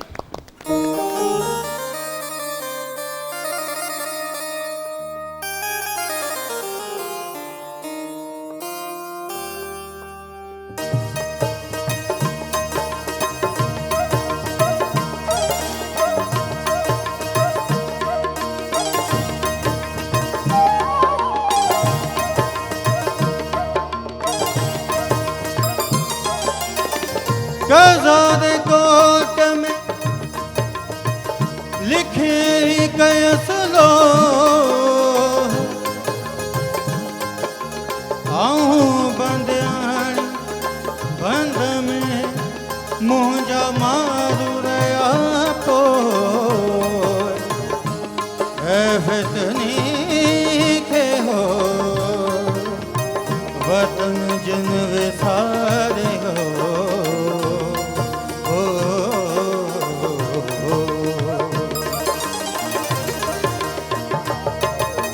ओ परचन शाल, ओ परचन शाल बहार ढोला मारू मूसा परचन शाल बहार।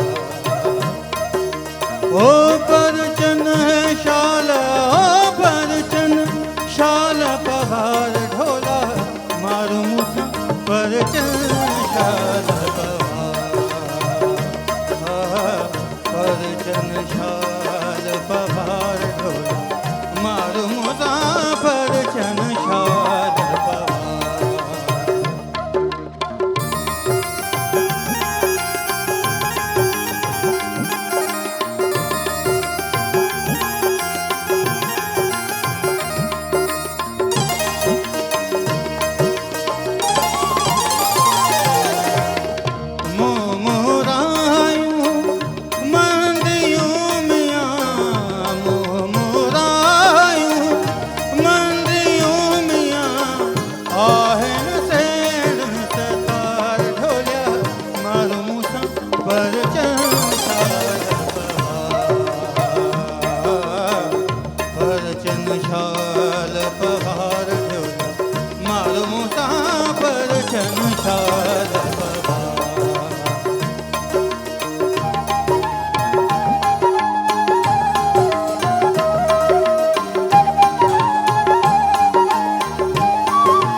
पाए आयस बांध में मियाँ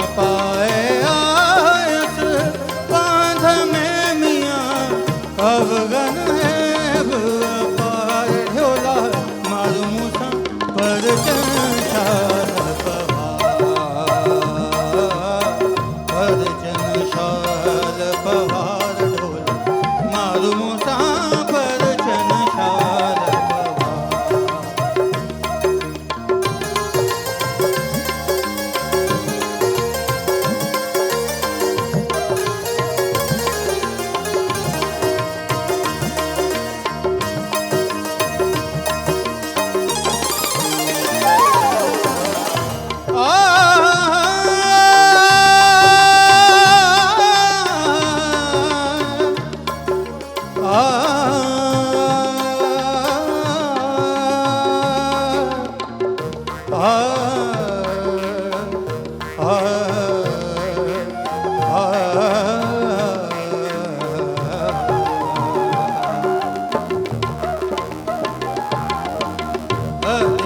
शाह लतीफ चवे मियाँ लालों लाल लतीफ चवे मियाँ सतुर रख सतार ढोल्या मारो मूसा पर चंशाल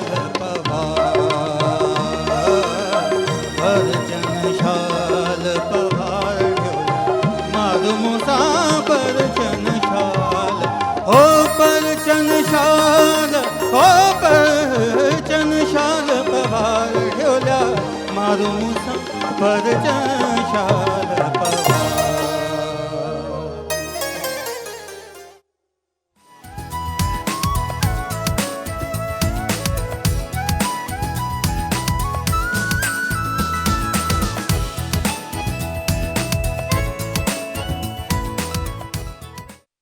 जी ख़वातीन नौज़ात, हम आपको खुश आमदीद कहते हैं वीकेंड एट होम की live programming Pakistan television network Lahore centre से आप देख रहे हैं। हमारे साथ किचन में शेफ़ अनम भी मौजूद हैं, तौसीफ़ अली ख़ान साहब मौजूद हैं इनकी आवाज़ में, और लाइव सिंगिंग का अपना मज़ा है। मैं इनको भी ब्रेक में कह रही थी कि मुझे पूरा यकीन है और उम्मीद से ज़्यादा यकीन है कि अगर आपसे हम रिक्वेस्ट ऑन एयर अभी भी कर लेंगे तो आप फ़ौरन, क्योंकि ये ऑब्वियसली एक तरबियत है, ख़ानदान का एक नाम है, गवालियर ख़ानदान की बात करें, फिर इनफरादी सतह पर इनकी अपनी भी एफ़र्ट्स हैं जो नज़र आती हैं। Thank you so much programme में तशरीफ़ रखने के लिए। ख़वातीन नौज़ात, हमदा फ़ारूक भी हमारे साथ मौजूद हैं। उसके अलावा अब एक और जो मेहमान, and I feel so happy, मैं इतना खुश होती हूँ और मैं दिल से, तहे दिल से, इसलिए कि जब हम अपने यंगस्टर्स को देखते हैं कुछ करते हुए, मुख्तलिफ फील्ड्स को एक्सप्लोर करते हुए, एंड द पॉजिटिविटी जो उनके चेहरे पे नज़र आती है, जो एक शख्सियत में निखार नज़र आता है, तो वाकई में हम ये जुमला इस्तेमाल करते हैं ना, हमारी नौजवान नस्ल ने मुल्क की भाग दौड़ संभालनी है। मैं इस जुमले को किसी और तरीके से देखती हूँ, मैं कहती हूँ कि हमारी नौजवान नस्ल ने मुल्क की भागदौड़ संभाल ली है। और ये आप हमारे सामने जो हमारी नौजवान नस्ल है हमदा की सूरत में, एक और जो मोअज़्ज़ज़ मेहमान, उनका तारुफ कराते हुए, she is multi talented, yoga trainer हैं, फिटनेस ट्रेनर हैं, पंचेज़ में मुक्के मारने में वर्ल्ड रिकॉर्ड भी बना चुकी हुई हैं, कॉर्पोरेट ट्रेनर भी हैं। फिर हम बात करते हैं माइंड साइंसेज एक्सपर्ट भी हैं। We have with us Sulafe Naqvi. अस्सलाम वालेकुम। वालेकुम सलाम, कैसी हैं आप? बिल्कुल ठीक, अल्लाह का शुक्र। सुलाफ़े, आपका नाम बड़ा यूनिक और खूबसूरत है, इसका मतलब पहले बताएं। Thank you so much. ये पर्शियन नेम है जिसे हम फ़ारसी नाम कहते हैं, और इसका मतलब है चॉइसेस्ट या सुपीरियर। ओके, कहते हैं नाम का बड़ा असर शख्सियत पे आता है। बिल्कुल, 30% तकरीबन आपके नाम का असर होता है आपकी पर्सनालिटी पर। बिल्कुल सही। तो आपको लगा कि आपको कोई जब ब्रैकेट बना था तो तब थोड़ा सा हुआ, मैंने कहा हो सकता है नाम का ही असर हो, एक एफर्ट है और रिजल्ट तो अल्लाह ताला देते हैं, लेकिन ये कि मैंने कहा नाम का असर है। ये पंचेस का, मैं सादा ज़बान में मुक्के मारने का मतलब ख्याल क्यों आया, ये क्या है, मसला क्या है? सेल्फ डिफेंस सीख रही थी, और मैंने यही कहा कि देखिए खुद का दिफा करना आपको आना चाहिए, बिल्कुल, बजाय इसके कि आप एक कहानी बनाकर बैठे। मैं हमेशा ये कहती हूँ, कहानी बनाकर बैठे कि ये हुआ, खुदा ना ख्वास्ता हो ना जाए, इस डर से भी आप दूर रहें, आप उसके लिए काम करें। बिल्कुल। तो मैंने कहा कि एक तो मैं सीखूंगी और लोगों को सिखाऊंगी भी, मैं सिखा भी रही हूँ, अल्लाह का शुक्र है, और मैं सीख भी फिर उसको मजीद रही हूँ। अच्छा। उसी दौरान रिकॉर्ड पर आ गई मैं, कोच ने मशवरा दिया कि आप ये कर सकती है, बिकॉज मेरी जो स्पीड पंचिंग थी वो 1 सेकंड में 7 पंचेस थे। कैसे? जो कि बड़ी एक अजीब से, वो बिल्कुल इस तरह से था। और जब वो वीडियो में उन्होंने मुझे उसको स्लो मो में दिखाया, उन्होंने बिल्कुल उसको स्लो दिखाया था मुझे, तो वो 7 पंचेस 1 सेकंड में थे। 1 सेकंड में 7 पंचेस। तो उन्होंने कहा कि ये बड़ी ही एक अजीब सी बात है, तो हम ऐसा करते हैं कि इसको 1 घंटे की कैटेगरी में ले जाते हैं और देखते हैं कि तुम्हारे साथ मतलब कि किस तरह तुम उसको कर सकती हो। बिल्कुल सही। हमदा मेरी बहन, आपने इधर आना है तो आके हमदा आप इधर आ जाए। नहीं, मुझे तो डर और खौफ लग रहा है आपके चेहरे पे। मुझे खुद असल में बहुत शौक है। क्या मारने का लोगों को? Like I used to do that school में, तो खुद से किसको मारती थी? लाइक कराटे क्लास वगैरह में। फिर ठीक। And guys used to take lessons कि आप किस तरह इतना मारती हैं और आपके इतने जान के से पंच। क्योंकि आप लंबी हो ना माशाल्लाह, हाइट का भी आई डोंट नो, आप टेक्निकल बता सकेंगी। अच्छा, पहले तो रिकॉर्ड का बताएं। अच्छा, फिर क्या हुआ? तो बस उसके बाद ये कि प्रैक्टिस की सिर्फ 2 मंथ्स के अंदर मैंने उसके बाद इसकी अटेम्प्ट की, और अल्लाह का शुक्र है गिनीज ने उसको अप्रूव किया, हमारे पड़ोस के मुल्क ने उसको अप्रूव किया, यूके यूएसए ने उसे अप्रूव किया, और पाकिस्तान बुक ऑफ रिकॉर्ड्स ने मुझे फख्रे पंजाब का टाइटल दिया। एक्सीलेंट, माशाल्लाह। Guinness book of world record ने भी, और पाकिस्तान में भी फख्रे पाकिस्तान का, माशाल्लाह माशाल्लाह। So much. ये असल में ये था कि सेल्फ डिफेंस से चलते चलते मुझे ये था कि इस चीज़ को मैं बढ़ाती चली जाऊँ। जिस तरह मैं योगा करती हूँ, तो मुझे होता है अच्छा सर्टिफिकेशन करनी है तो और करनी है, माइंड साइंसेस करें तो इसके अंदर आप नॉलेज बढ़ाते जाएं।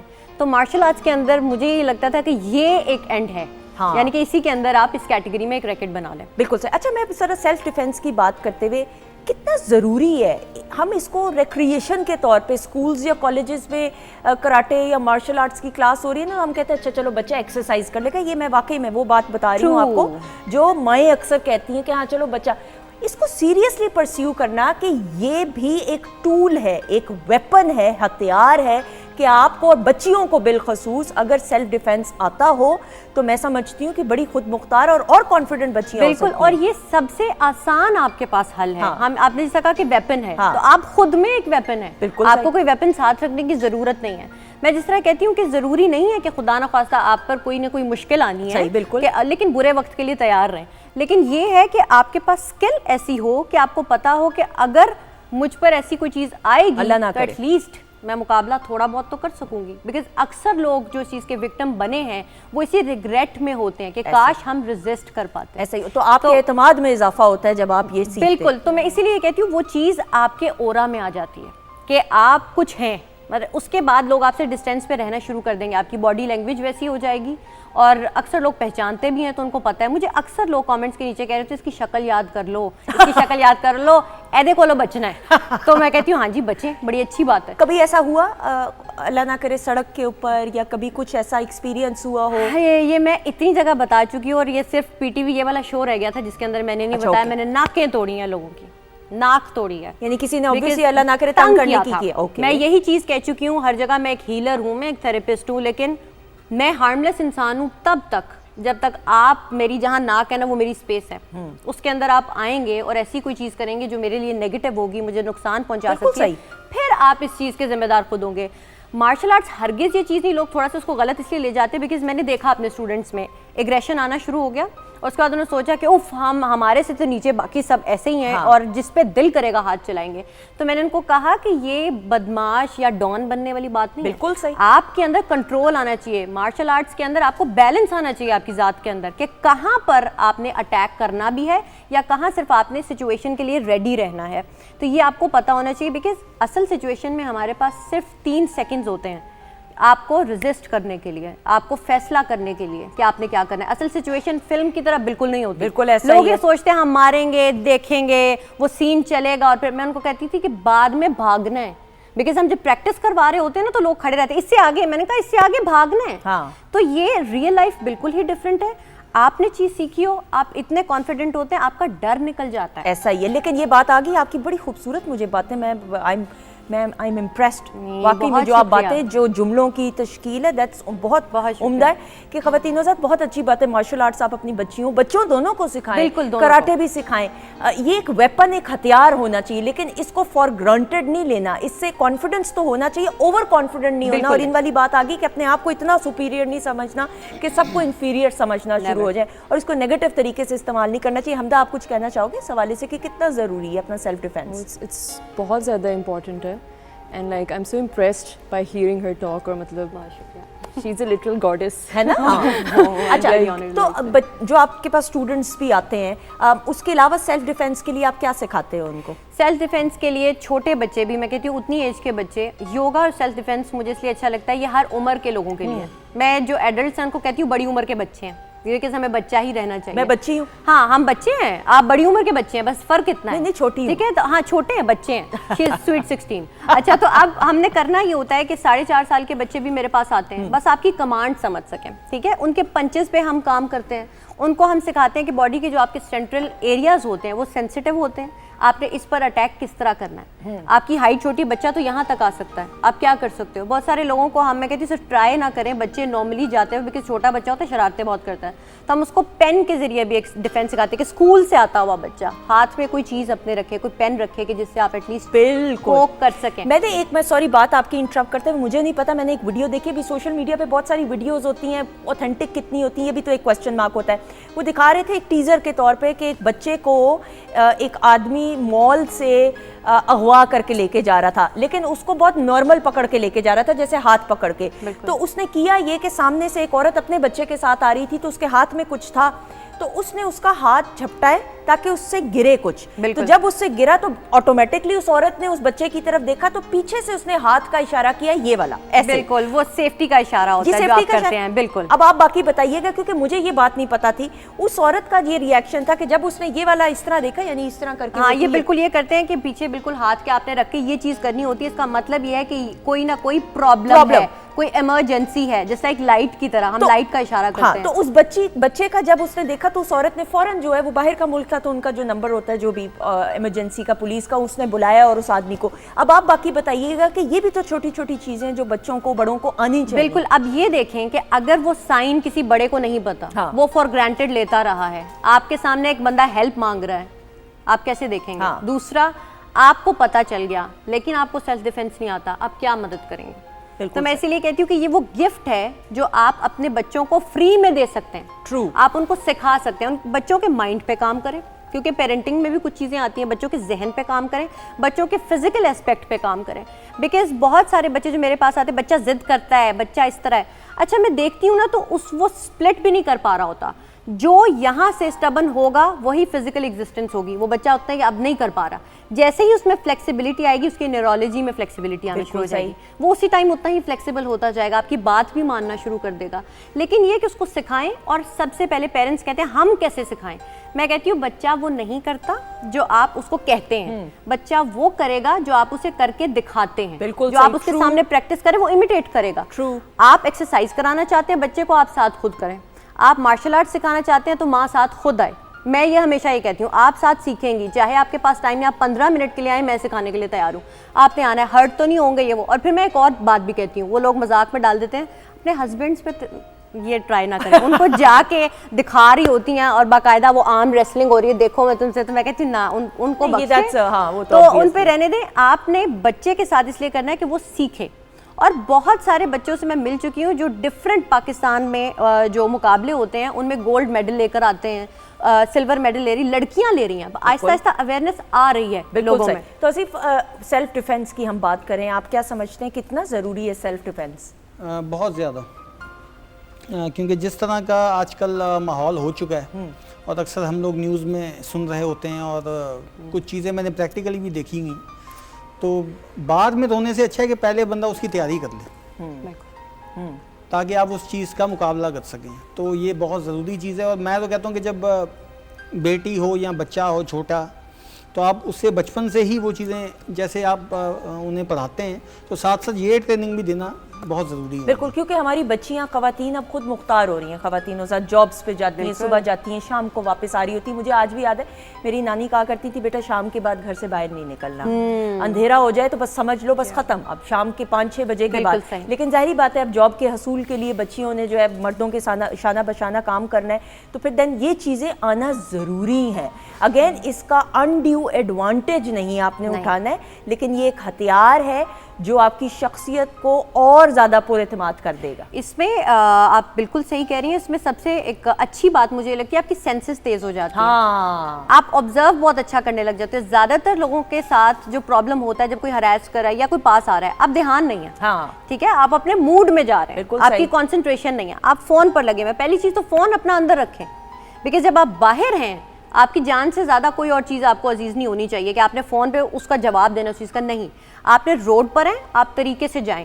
दूसरा, ख़वातीन और बच्चों, मैं इनको ये सिखाती हूँ, कान खुले रखो, आंखें खुले रखो। ट्रू। आवाज़ क्या आ रही है फ़ोन से पता नहीं चलता। अक्सर लोगों को आप देखेंगी हैंड्स फ्री लगे होते हैं, सड़क पे चल रहे हैं, अब पीछे कुछ हो जाए उनको नहीं पता। नहीं, बिल्कुल सही। तो आपको पता होना चाहिए कि आपकी सराउंडिंग्स में क्या चल रहा है, कि खुदा ना खास्ता कुछ हो, आप रेडी हो उसी टाइम पे रिस्पांस के लिए। और मैं ये ख़वातीनों साथ यहाँ पे, क्योंकि मैं खुद भी अक्सर ड्राइव करती हूँ, तो ये मैं देखती हूँ ख़वातीन को, कुछ ख़वातीन ऐसी होती हैं, आप एक तो दरवाजे लॉक रखा करें, आप जैसे ही एंटर हों गाड़ी में, आप और बच्चों के साथ हों, आप अकेले भी हों, आप डोर्स को लॉक कर दें। बिल्कुल। आप डोर लॉक करेंगे तो पहला तो सेफ्टी मेजर वहाँ पे आ गया, नंबर 1। फिर उसके बाद बाकी की कहानी होती है। तो आप डोर्स लॉक रखें। फिर दूसरा, ड्राइव करते हुए जितनी ख़वातीन हैं, अगेन तीनों शीशे, लेफ्ट राइट वाला और मिडिल वाला, आप देखें कि कोई अल्लाह ना करे आपको फॉलो तो नहीं कर रहा। अगर कोई पीछा कर रहा है तो आपको फिर देन फ़ौरन से पहले, और हमारे यहाँ वक्त तो माशाल्लाह से हम देखते हैं हमारे ट्रैफिक पुलिस के एहलकार हैं, हम डॉल्फिन पुलिस को देखते हैं, रेस्क्यू वाले हैं,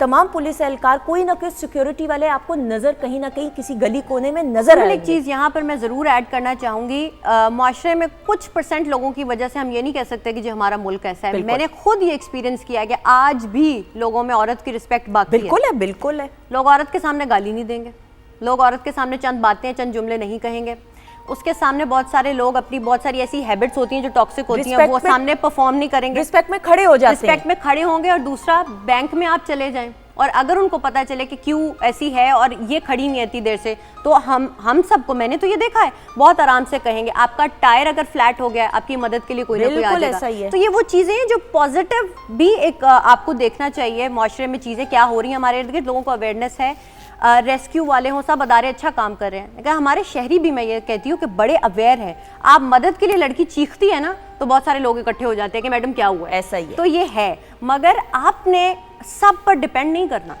आपको ये पता हो कि एटलीस्ट आप अपनी हिफाजत खुद सबसे पहले कर सकते हैं। उसके लिए आपको यही कि कुछ आना ज़रूरी है। मैं हमेशा कहती हूँ कि जो हम 3 सेकंड्स की बात कर रहे हैं, अगर तो आप उसमें फैसला ना कर पाए ना, तो बॉल दूसरे बंदे की कोर्ट में चला जाता है। तो वो नहीं होना चाहिए। आपने सिर्फ, आप ये समझ लें कि ये वो चीज़ है जिसमें आपको जीतना है और आपने उसी टाइम कॉन्फिडेंस है। एक इसके अंदर मैं टिप बता दूं लोगों को, आप 2 चीज़ें एक साथ नहीं कर सकते। ह्यूमन माइंड इस तरह नहीं चलता कि 2 इमोशंस एक साथ आ रहे हैं। या तो फियर आएगा या आप उस टाइम ब्रेव हो सकते हैं, आप स्ट्रांग हो सकते हैं, फैसला ले सकते हैं। तो मैं लड़कियों को यही कहती हूँ, स्पेशली बच्चों को भी ये सिखाती हूँ कि आपने फैसला करना है, या तो आप डरेंगे या आप अटैक करेंगे। अगर आपके अंदर वो आता है ना उस टाइम इमोशन के, नहीं इसने गलत किया, कोई भी सामने इसने गलत किया है और इसको अब मैंने एक लेसन लर्न करवाना है, उसी टाइम आपका डर निकल जाएगा और आप अटैक कर सकोगे। अगर आप डर में आ गए, बस आप रह गए हो। फिर तो कुछ चीज़ें होती है जो फिर हमें बेसिक समझाने पड़ते हैं। लेकिन दोबारा बहुत सारी चीज़ों को सुनने के बाद भी लोगों को मैं यही कहूँगी, आपने इसका नेगेटिव इस्तेमाल नहीं करना कि गलियों में जाके, या लड़कियां हैं और इस चीज़ का फ़ायदा उठाएं कि लड़कों पे ख्वामख्वाह आप हाथ उठा रहे हैं। मैं कहती हूँ नहीं, ये नहीं आपने करना।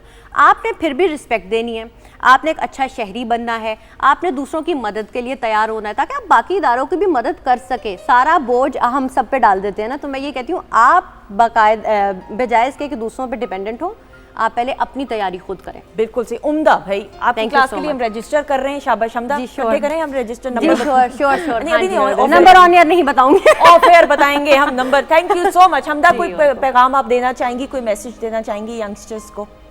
आई वुड जस्ट से कि do what ever you're doing. और आजकल बहुत ज़्यादा है कि हमारे यंगस्टर्स जो है ना, देर इन बहुत ज़्यादा मतलब डिस्ट्रैक्शंस हैं with the advent of social media वगैरह। तो use those platforms for the good, follow your dreams and don't get distracted by the noise of जो आपकी फीड पे आ रही होती है हर वक्त, जो लोग कर रहे हैं उससे आप डिस्ट्रैक्ट ना होएं। अपने काम पे फोकस करें, अपने वक्त को सही यूटिलाइज करें and go for it. Like बिल्कुल सही। Thank you so much. जीती रहें, खुश रहें। Thank you so much Lafiya. Thank you, is a pleasure. Tauseef, thank you so much. कोई पैगाम देना चाहेंगे आप? जी, पैगाम यही है कि जहाँ तक खुश रहें और ख़ुद भी अच्छे से जिएं और दूसरों को भी जीने दें। थैंक यू सो मच, बहुत शुक्रिया। नम, जीती रहें। थैंक यू सो मच, बहुत शुक्रिया। ख़वातीन हज़रात, आपका भी बहुत बहुत शुक्रिया। दुआ में याद रखिएगा। इंशाल्लाह ताला ज़िंदगी रही तो कल आपसे मुलाकात रहेगी। लेकिन यस, जाने से पहले आपसे गुजारिश करते हुए क्या पेश करेंगे? जी, मैं एक सेमी क्लासिकल ठुमरी पेश कर रहा हूँ और ये मेरी अपनी कंपोजिशन है और मेरा अपना गाना है और लिखा ऐसे असलम तज़ा साहब है, उनका है। तो उम्मीद करूँगा कि लोगों को पसंद आ जाइएगा। लाइव परफॉर्मेंस, बहुत सारी क्लैप में।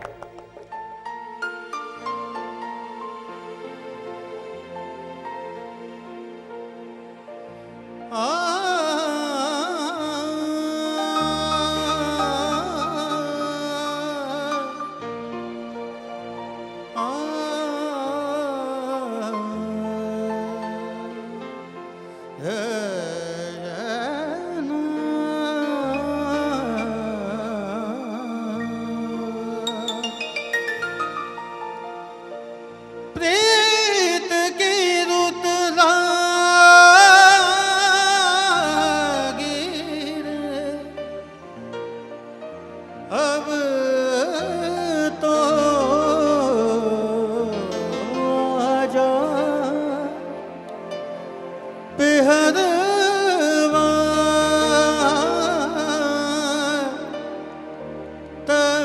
गुरबत हूँ मैं तोरे बिना,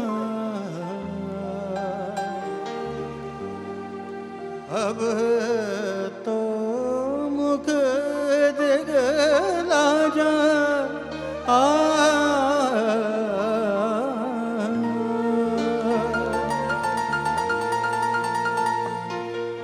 सोनी पड़ी है हमारी रतियाँ,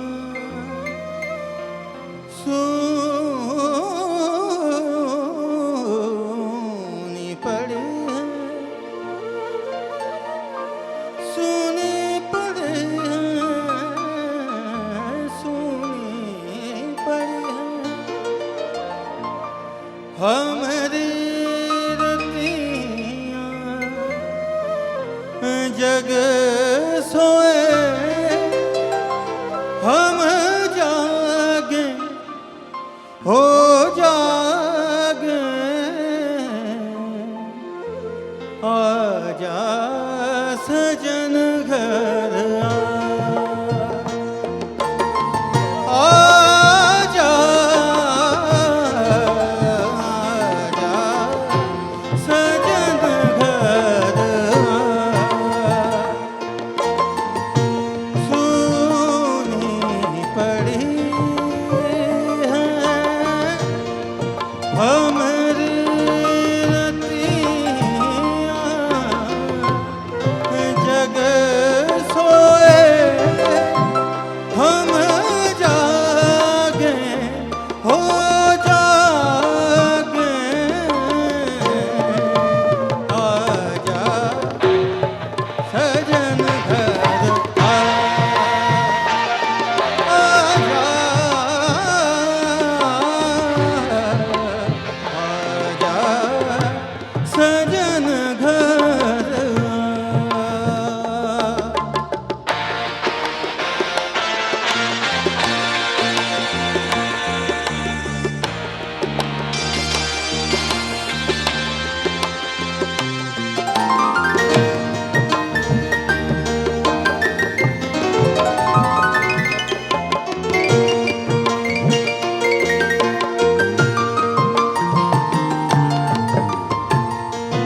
कैसी दूरी भाग में आई, ऐसी जुदाई तुझ बिन पाई,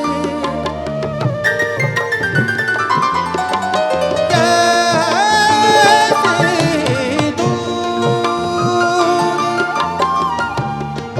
भाग में आई, ऐसी जुदाई तुझ बिन पाई, बिनती करो मैं तोरे आगे हो बलमा, आजा सजन घर आजा, आजा सजन घर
हम